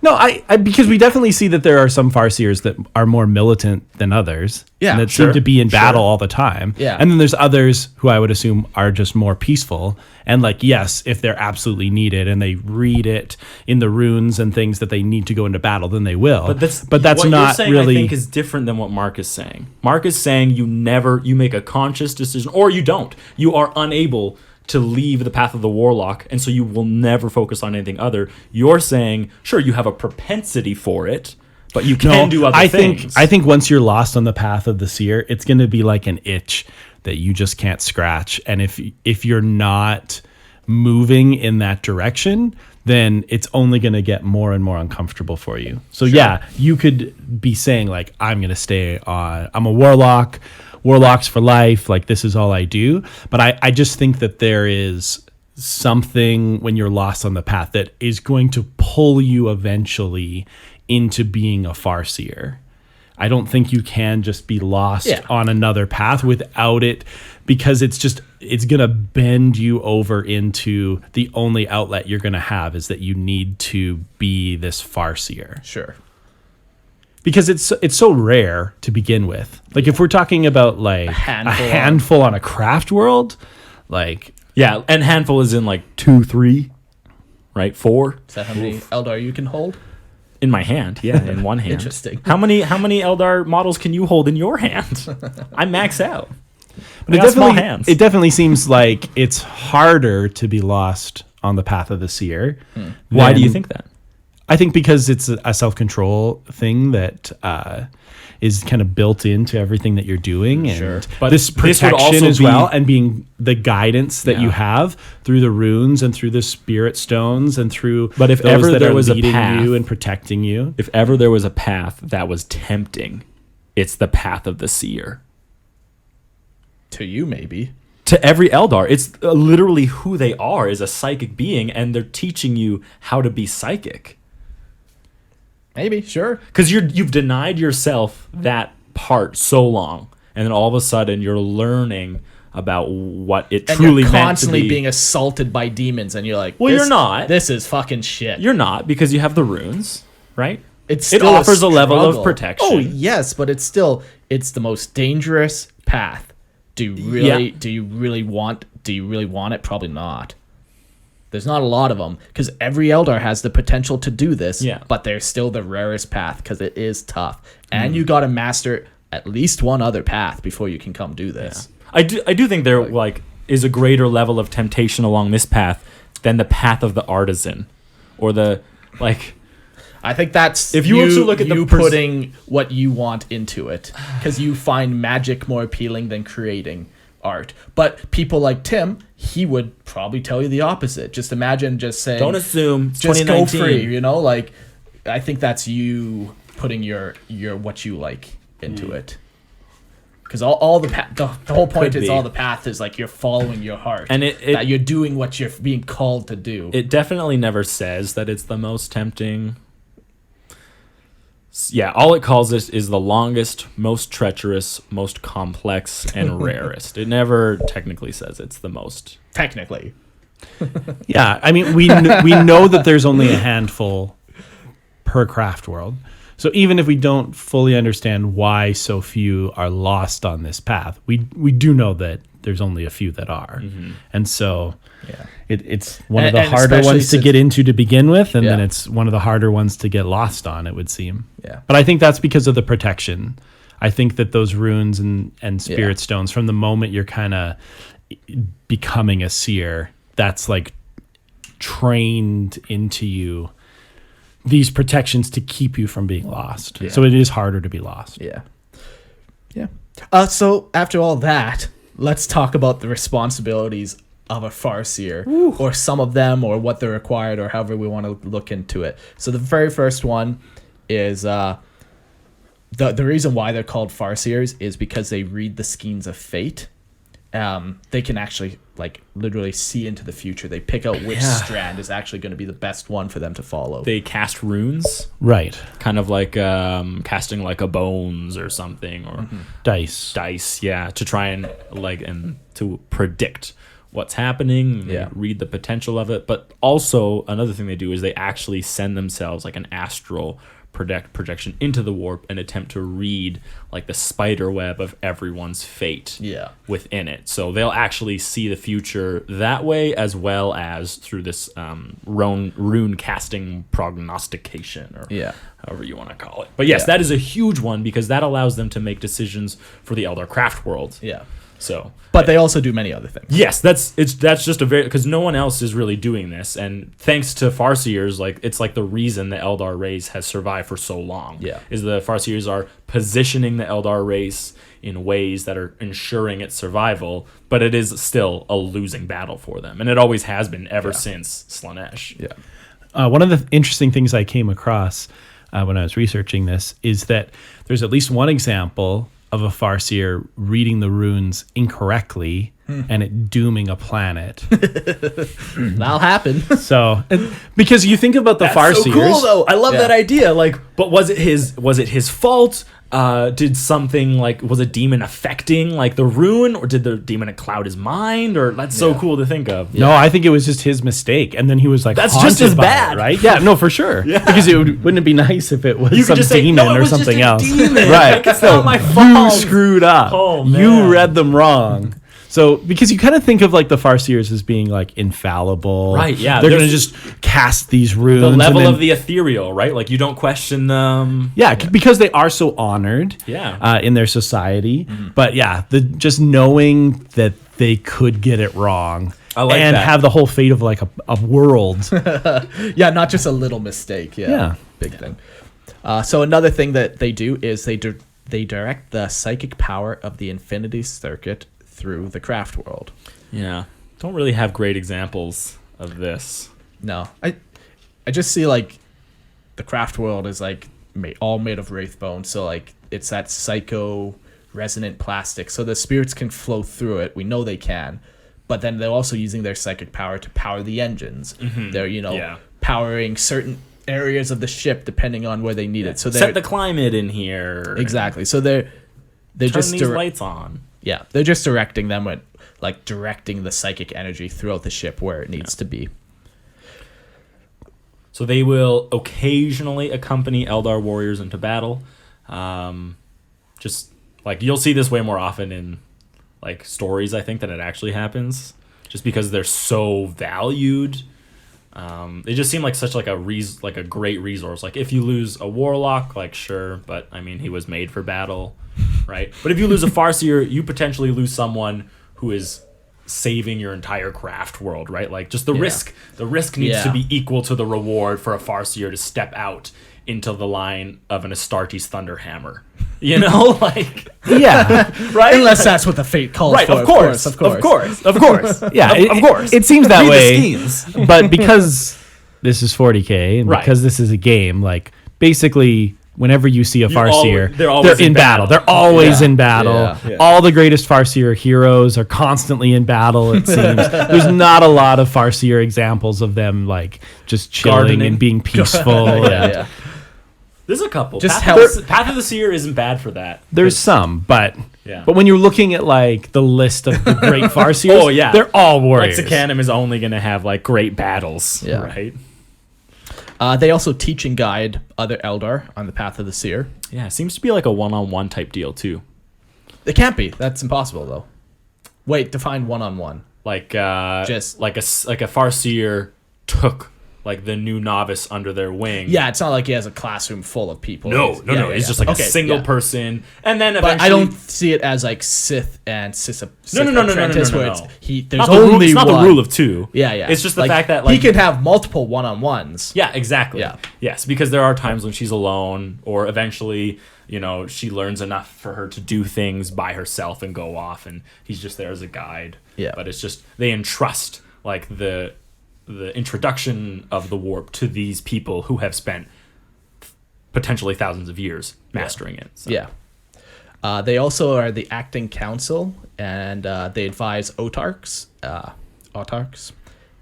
holding a very esteemed position on the craft world politically. Yeah. They just hold a lot of power.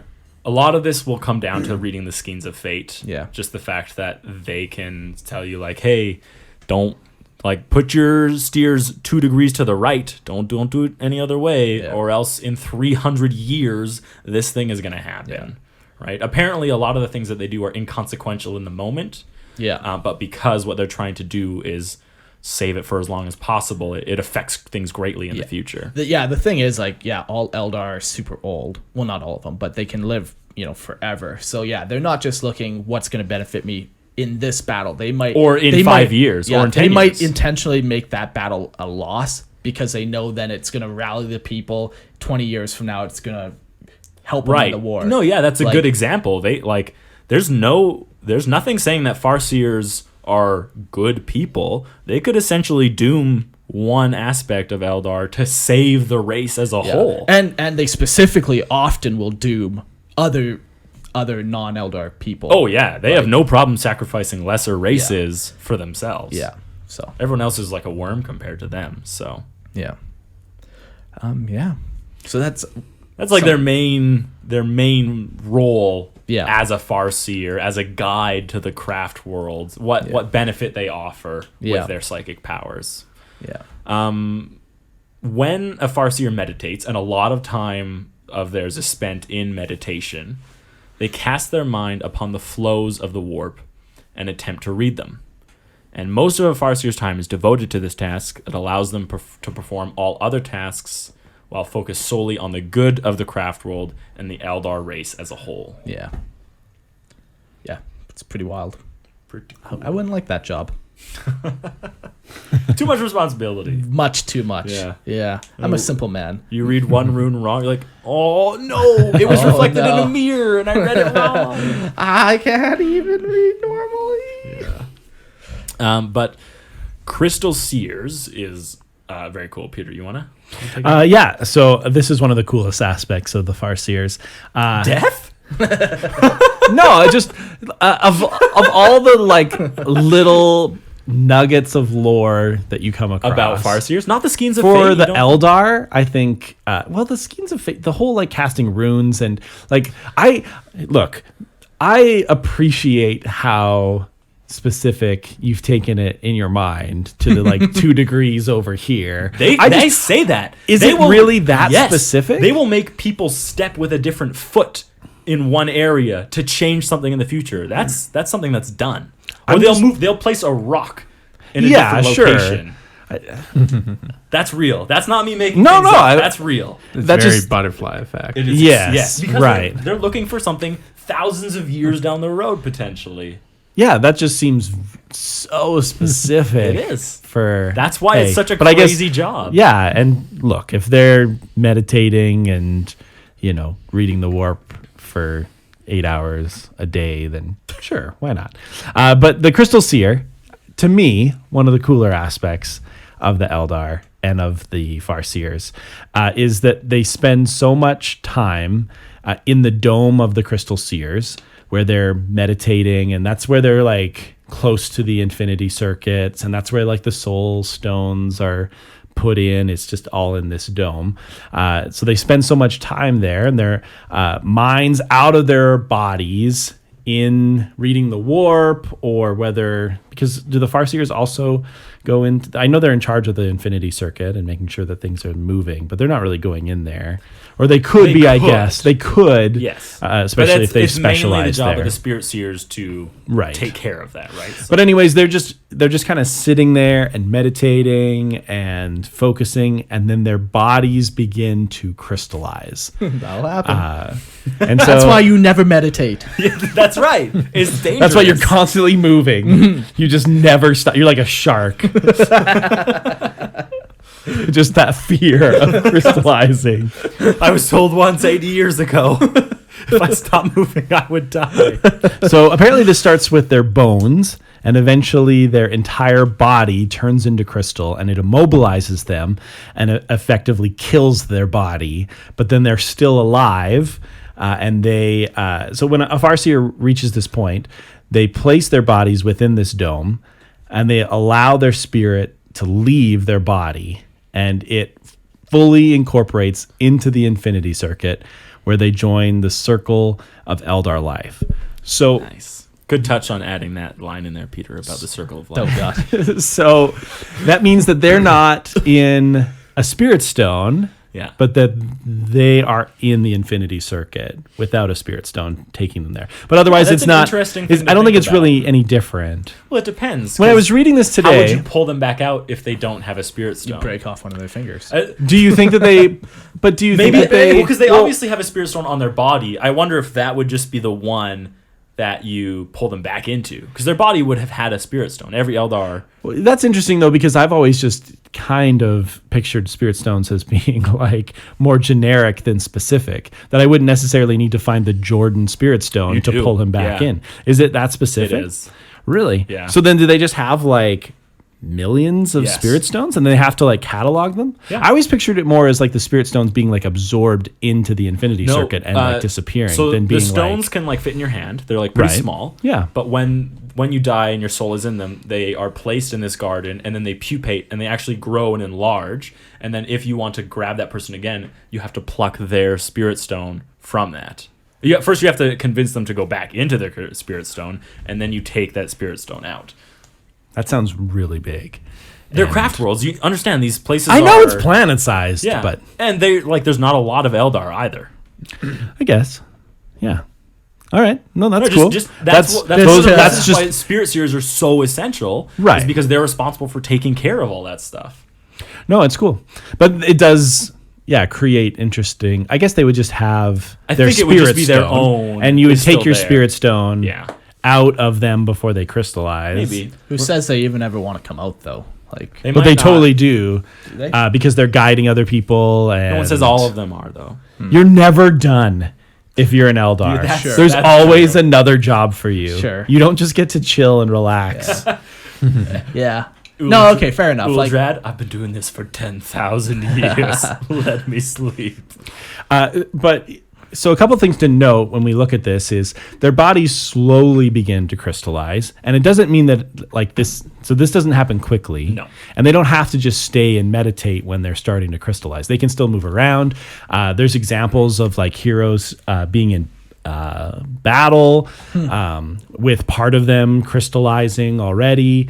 There's a cool hero that's in like one of the Death Watch games, I think, or something Sure. with Death Watch that where she's beginning to crystallize, but she still wants to explore and like push like the outer limits. And so like they don't see this as like an end of their life then. They're definitely still like It's kind of like just the next step yeah. of them helping the craft world. yeah. But it is kind of final It is, absolutely. in a way. Unless you believe in Yvrain and the Inari.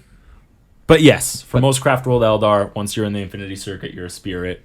Unless Yeah. you're put like on it's a very different. It would be a very different perception of reality once you become like a spirit. Yeah. yeah, very different. Yeah. yeah, the whole crystallizing thing it's really cool to visualize. Yeah.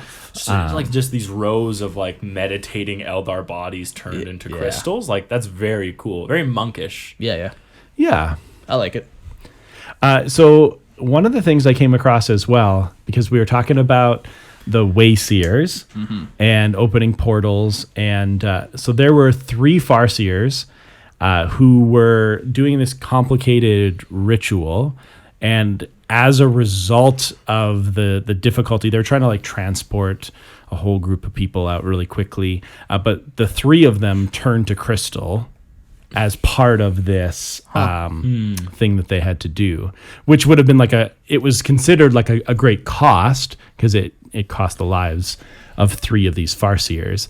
But it's an interesting thing that I don't know how much it's explored Yeah. of kind of straining yourself to do something like opening up these way gates. Do you have the name of that person? I'm curious to see the source on that. Yeah, for sure. So I wonder I'll like pull it if up here. every Eldar then has X amount of psychic points. And every Eldar is different. And once you spend up those psychic points, as you spend more and more, you start to crystallize. Some have 10,000, like Eldar, and he's been around for 10,000 years, and he has not begun to crystallize yet. Where others might only have 50, and they crystallize sooner. With those ones, it's like they poured so much of they used so many psychic points right then that they turn to crystal. Yeah, and it's like you have a limit to how much energy is actually can be poured through your body. Yeah. It's in the story of Eldorad that this takes place. Okay. Yeah. Or it could, like you said, be where it's like where they just did so much so quickly that's what did it. So it was in the Battle of Biltan, which was part of creating Incarn. Sure. Is that I don't know how you guys are Sure. pronouncing that. Not proper. Not I can well, tell you yeah. that. Yeah. But the cost of doing it was so high that 3 of Ulathway's finest Farseers turned to crystal during a ritual that opened the portal through which the Yunari made their escape. Cool. Huh. Maybe. And so that was part of the reason why Eldorad was exiled by its Seer Council from the craft world. Well, yeah. He was doing some crazy stuff too. But the cost of 3 Farseers. Of the handful that you have. Yeah. Yeah. So I wonder if it's like a defense mechanism. Could be. So normally, like, if you draw too much into yourself, like you risk summoning demons or attracting attention in the war, turning yourself to mush, burning yourself out. I wonder if instead of it being like, hey, like you have a pool of how much you're allowed to take in, and then at the end of it you're fated to do that, or I wonder if it's like a way to protect themselves, like because they're still, even though they turn to crystal, are they still alive? No. Souls, they died. Well, that's part of just like when they turn to crystal any other time. But that's not death. Well, those but spirits their are still bodies, alive. their bodies are dead, and their spirits are alive. So but those- if their spirits would have to go into soul stones, Which they're probably carrying. like spirit stones, because otherwise, where are they going? Because when Well, they would go into the warp and get consumed. sure, and maybe that's what happened. But why wouldn't they have Yeah, why would a they not spirit? have Why would they Spirit not stone. have spirit Right. stones? Yeah. But yeah, it'd be interesting if they were still discovering more about Farseers and crystallization and how that works. And if it was tied more to like the more that you use, the more that you spend after a long period of time, or doing these great feats is what causes you to crystallize. Yeah. Because as it is right now, the way we're looking at it is you just get old, you meditate a lot, and then you start to crystallize, which is like a cool visual, but is kind of crappy. Like, I just don't see like I don't understand it, I guess. It doesn't make sense to me. Why would you want to just sit and eventually go into the infinity circuit? Why would that be the right move? Other than you're reading fate, and if that's what it says is the best thing to do. Yeah. Yeah, I don't see it as a defense mechanism like that. Because like you said, like... Well, I'm more thinking in this instance, because it also doesn't happen instantly, right? It's supposed to take hundreds of years for it to happen. Yeah, it just seems weird for a defense mechanism. Like, I don't know, it just seems like they're so much more useful doing other things, but... Well, it was either that or die. Like, maybe it would have been a real death for them. Maybe it would have, like, the amount of power they were bringing would have overloaded something. And Sure. Yeah. It seemed to make more sense that they were... To me, it seemed more like the craft world like grows into them, right? Like they plant. That's kind of how I pictured They it. plant themselves, and eventually, because they spend so much time with the craft world, they're becoming one with it. Yeah, it's almost like the wraith never- bones surrounding them, exactly. and they crystallize. Think like the Pirates of the Caribbean on like the dead ship or whatever that everyone was on. Like you slowly become a part of the ship, and the ship becomes a part of you, right? Like Your voice slowly becomes a little right, more exactly. piratey. But that's how I always pictured it. And Sure. they do talk, like the words they use is that you plant yourself within like that dome, and you slowly grow to become like it. So it doesn't seem like that would almost sound like a warlock is at the same risk of turning into a crystal just by making too big of a spell. I guess that's true. Sure. Right? Sure. Yeah. I don't know. Like No, that's a good point. I could see Sure. I could see yours. I could see it all. It just I wonder if this was kind of just like a throwaway line that some guy heard was like, "Oh, like they turn into crystal? Like that's sweet. I'll do it Sure. with these guys." Some holdover from the 80s. Yeah. I mean, that book is brand new. That's 2017. Yeah, it's more realistic. But I'm wondering if the Yeah. author though is more like thinking, "Oh, like I've seen this before." I don't know. I think there's more that they could do with the whole crystallizing. And Do you think so? I kind of liked it to stay as it was. It seemed like a peaceful transition for this being that has seen. No, I just Yeah, like I- to explain why. I just don't see it. I don't as think I'm being- going to be satisfied. Like with it's that not like they're explanation. transcending or anything like that. It kind of is. It kind of is a transcendence. just- like, could you imagine? They're walking forsaking through their the dome? bodies and then going into the infinity circuit, you which is what you do But anyways. could you imagine walking through the dome of like crystal and seeing all these bodies here, like all this knowledge and represented, and you could see the people like who previously like guided you. Like that would be a pretty reverent place, right? Yeah. Yeah, to me, like the story of Arendelle Voidsinger from Deathwatch: The Outer Reach, where she is turning to crystal, but like refusing to slow down and wants to just continue like exploring and doing these cool things. Like I like that idea of like kind of fighting the crystallization, like oh, it's coming, but I'm not ready for it, and So I that have more even to kind of- do. That Yeah, kind of but- ties into the fact that you have a limit to how much you can access. Yeah, and it's not so much that you're literally planting yourself to the ship. You're like, okay, I'm ready to go. Yeah, and maybe it's just that for generations and generations, they just kind of embraced it. Yeah. And they were more like, well, that's my job is just to Yeah. read the warp and sit here, and I'm totally cool with that. But Yeah. that we're discovering some other things that might be happening with it. This is a problem with like anything involving the warp. We Warp don't fuckery. have any good answers ever. Yeah. Like this whole episode's been like, well, what about this? Like, we don't have any good answers, and nobody does. Warp fuckery. That's Yeah. right. So that's I think all. Do you got anything else? about There's Craftworld? only one other sort of group that is seer adjacent, and that's the Wayseers, who are psychers, Eldar psychers, Eldar seers. They're involved with the Black Library.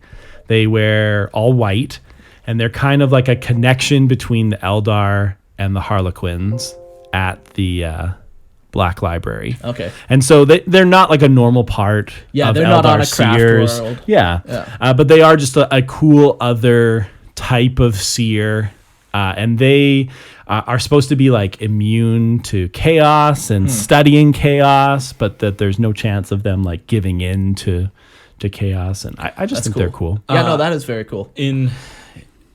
In the Path of the Seer, there are white seers. Yeah, that's where they come from. But I'm fairly certain they're effectively blanks. okay.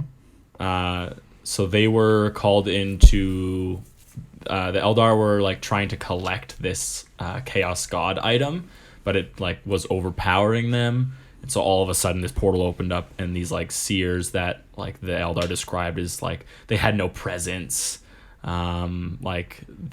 She shied away from them because they felt like a void where, because every Eldar you can sense like psychically. Sure. So she just wasn't able to do that. And it would make sense because as a void, they're going to dampen any warp resonance that this chaos artifact would have. Sure. So I'm not sure if they're seers as much as they are kind of the antithesis of what the Eldar are. It's like your entire race is psychic, and all of a sudden someone doesn't have a soul. Like that's. Well, was it taken from them? Like as part of? I like, don't know. I See, just know because that I think in that if moment, they're what they were doing, they were acting as like a shield, Right. against everyone else. And maybe it's like part of their process. Yeah. Maybe it's natural, because like the Black Library is kind of where outcasts can end up. That's like part of what it can be. Not saying that's what it's for, but Sure. But if their mission is to go to the Black Library and to study chaos, and the cost is their soul. but Could for be them to do interesting, it, yeah. And then Sure. then they're not at risk of falling to chaos. Yeah. Then that's what they do. But yeah, that could be an interesting. Like you feel the tug, like no, I have to go. Like the seer paths available to me on craft worlds aren't cutting it for me. So And then all of a sudden, Segarak shows up in your dream, and he's like, "Come here, my Yeah, child." yeah. And you go there, and he teaches you like, "This is what it can be, but I'm going to There's a take something cost. from you." Yeah. that could be an interesting story. Yeah. For sure. Just another one of those cool things where it's like, we need more information. Yeah. We just need more. Because they're so cool. And then the only other group is the Shadow Seers, who are Harlequins. Yeah. And we talked about them in episode 25, which is a great episode if you haven't listened to it. The Yeah. Harlequins are so cool. Yeah. But there's a whole bunch of cool stuff about the Shadow Seers. Harlequins are the best. Absolutely. Yeah. And the interesting thing about Harlequins is I don't know if they use runes. No, they have them on the models. Do they? Yeah, if you These look runes? at Shadow Seer. Okay. He's like I wonder where they jumping get on them. Wonder if they create their own. No, I'm sure. There's a lot of overlap, though. Yeah. Like, even when you're... Harlequins are welcome in craft. Yeah, world. that's right. Right. They go to them and they perform. They're welcome. So. Yeah. Lots That of makes places. sense. Yeah. That makes sense. Because like when we were talking about the thought talkers, they have a very kind of Harlequin-esque kind of traveling and diplomats and ambassadors Sure. and talking to other Xenos Other races, Xenos, yeah. like the Harlequins would be doing a lot more of Yeah. than the Eldar. Yeah. Cool. Anything else? That's an episode. That is an episode. There's a lot of cool stuff. There's a lot to unpack. A lot of unpacking.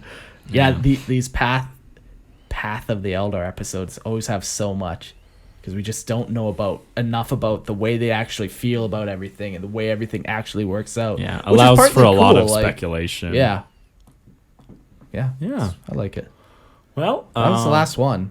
That was the last Well, yeah, path. like we've talked through quite a bit of the Eldar. Yeah, because we did like one full path of the Eldar. Where we- then we did what we did- dived into everything that wasn't going to get its own episode. Yeah, then we did 2 Path of the Warriors and now 1 Path of the Seer.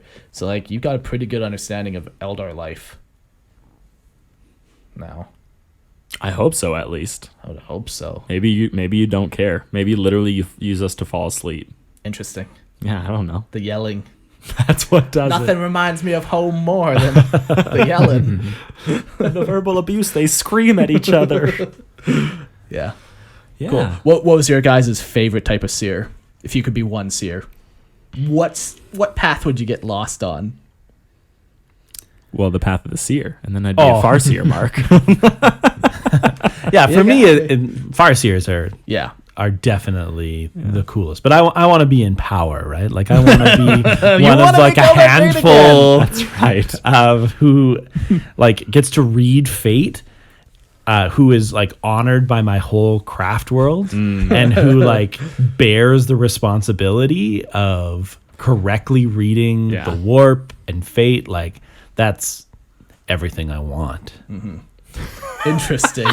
Give it to me. I Don't like that. I want to see a story of a spirit seer who like gets corrupted and like starts taking advantages of like the spirits and the souls that he communicates with. And you want to be this spirit I'm not seer. necessarily like I think it's a cool idea. I could see it happening to me. That's all I'm trying to say. It was me. I was the corruption all along.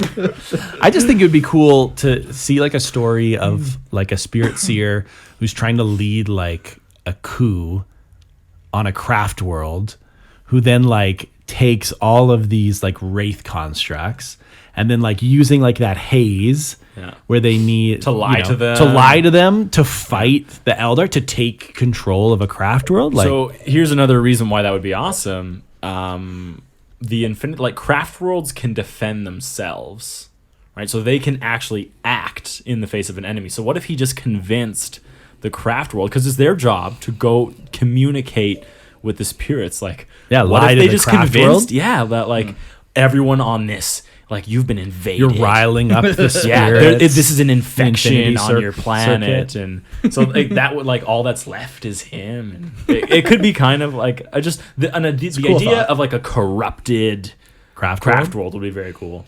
Yeah, or a corrupted spirit seer leading to like the ultimate destruction of like the craft world. It's a cool, a great chaos villain. story. Yeah. Of Like this- just being on a craft world that's been overtaken and like you're fighting to get it back, but like you're fighting your craft world because your infinity circuit has been lied to Yeah. and thinks Yeah. you're the being enemy. manipulated. And so yeah, you're fighting against your world. You're killing wraith constructs. You're like, sorry, Papa. Yeah, exactly. yeah, that could be cool. Yeah. Yeah, so I think I think that would be a cool story, but if I had to pick one, Farseers. I just reading the Skeins of Fate, like knowing every option that's open to you, like overwhelming, yes. But so cool to be like, we're going on that one, and You guys this just- is how we're affecting You guys just that like change. power. That's right. Yeah. Power corrupts. I don't want Wait, to no, I'm not the spirit seer in this one. Right, I'm a good Farseer. That's right. Only absolute power corrupts. There's a lot of power we can handle, Eric, before we're corrupted. There's a lot of Anything shy of an absolute god is fair game. Oh yeah, of course, no problem. Yeah. I am a fair and just almost God. I have brought peace and stability to my new craft world. Jordan, come on. What would you be? Obviously the glorified doorman. a Wayseer. Yes. No, I think bone singers are pretty cool. Yeah, they are me very too. cool. I'd pick that as well. Yeah. Yeah. Yeah, just like the artisan aspect to it. Pretty Yeah. cool. Yeah. Something satisfying about building something Mhm. and then seeing it Function as it's designed to. Yeah. Yeah, the ultimate without having to get your hands dirty.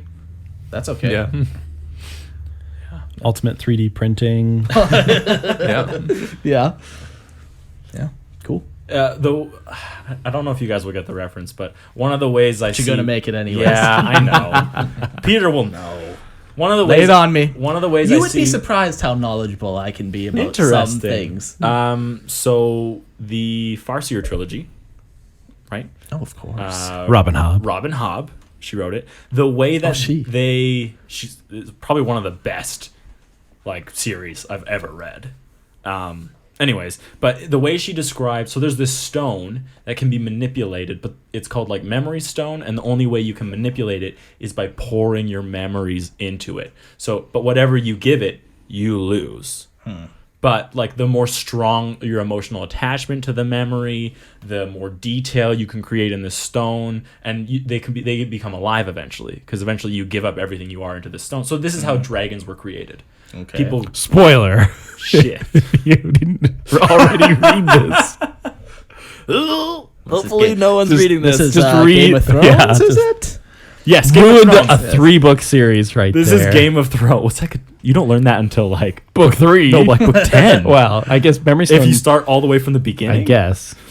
Now you might as well spoil the Oh whole my thing. god. Anyways, so the way they like run their hands over this stone and they like give it these memories and these things are just formed. That's kind of how I see like bone singing, but Sure. instead of memories, you're channeling the psychic energy. So I see them like running their hands over like the stone, and that's very much attached Yep. to like the artisanal Yep. path of it. So it's kind of cool to note that like that's kind of just how I see it. It's a lot more sensual than I was visualizing. Well, the only time I run my hands over things is when it's the curves of another man's body. You know what I mean? The curves of a number murdy. Feet. Oh my god. Yeah. I don't know. That's kind of just that's the Sure, image that's I your get. visualization. Yeah, Yeah. Well, I don't want to be a bone singer anymore. that's fair. You don't want me to visualize you anymore. I don't want you singing to my bone, Eric. I don't want to do that either. Cool. Cool. Well, I think that's it for this episode. That was episode 58, Path of the Seer. Path of the Seer. That was our 58th episode. What's our next episode that we're doing? Oh, let me take a look. Wow, you put me on the spot there, and I definitely. Well, you wasn't- guys can look forward to it. Thanks for joining us. Odd Boys. Odd Boys is our Odd next Boys, planned episode. You never know what actually happens. So yeah, thanks for listening. Support us on Patreon. Support us. Give us your money so we can buy things. Yeah, we want to buy some cameras. We want to buy some lights, and I think that's kind of the last big push here for the studio. For phase 2, yep. And then there's still like 2 more phases. So big plans, big decisions to make, Yep. big plans. Hit us up on Facebook, Instagram, whatever. Yeah, you know the drill. Check out combat cards. It actually is a pretty fun game. I was playing it today. It was pretty fun. Yeah, no, I really enjoy it, and they were really nice, and they were like, "Hey, like as you do this for us, like give me your username." So I sent them a screenshot, and they just like tossed me like a lot of like their currency. And Wow, I so, was like, so they're playing favorites here. I got nothing. oh yes, Mark, I am. You handle the plebeians, I'll handle the professionals. But like, there's just so many cards that you can like get, and everything's really cool. unique. It's fun. Yeah. I'm having a good time playing it too. Yeah. Cool. Cool. Join our Discord. Blah blah blah. All that jazz. Bye. Peace.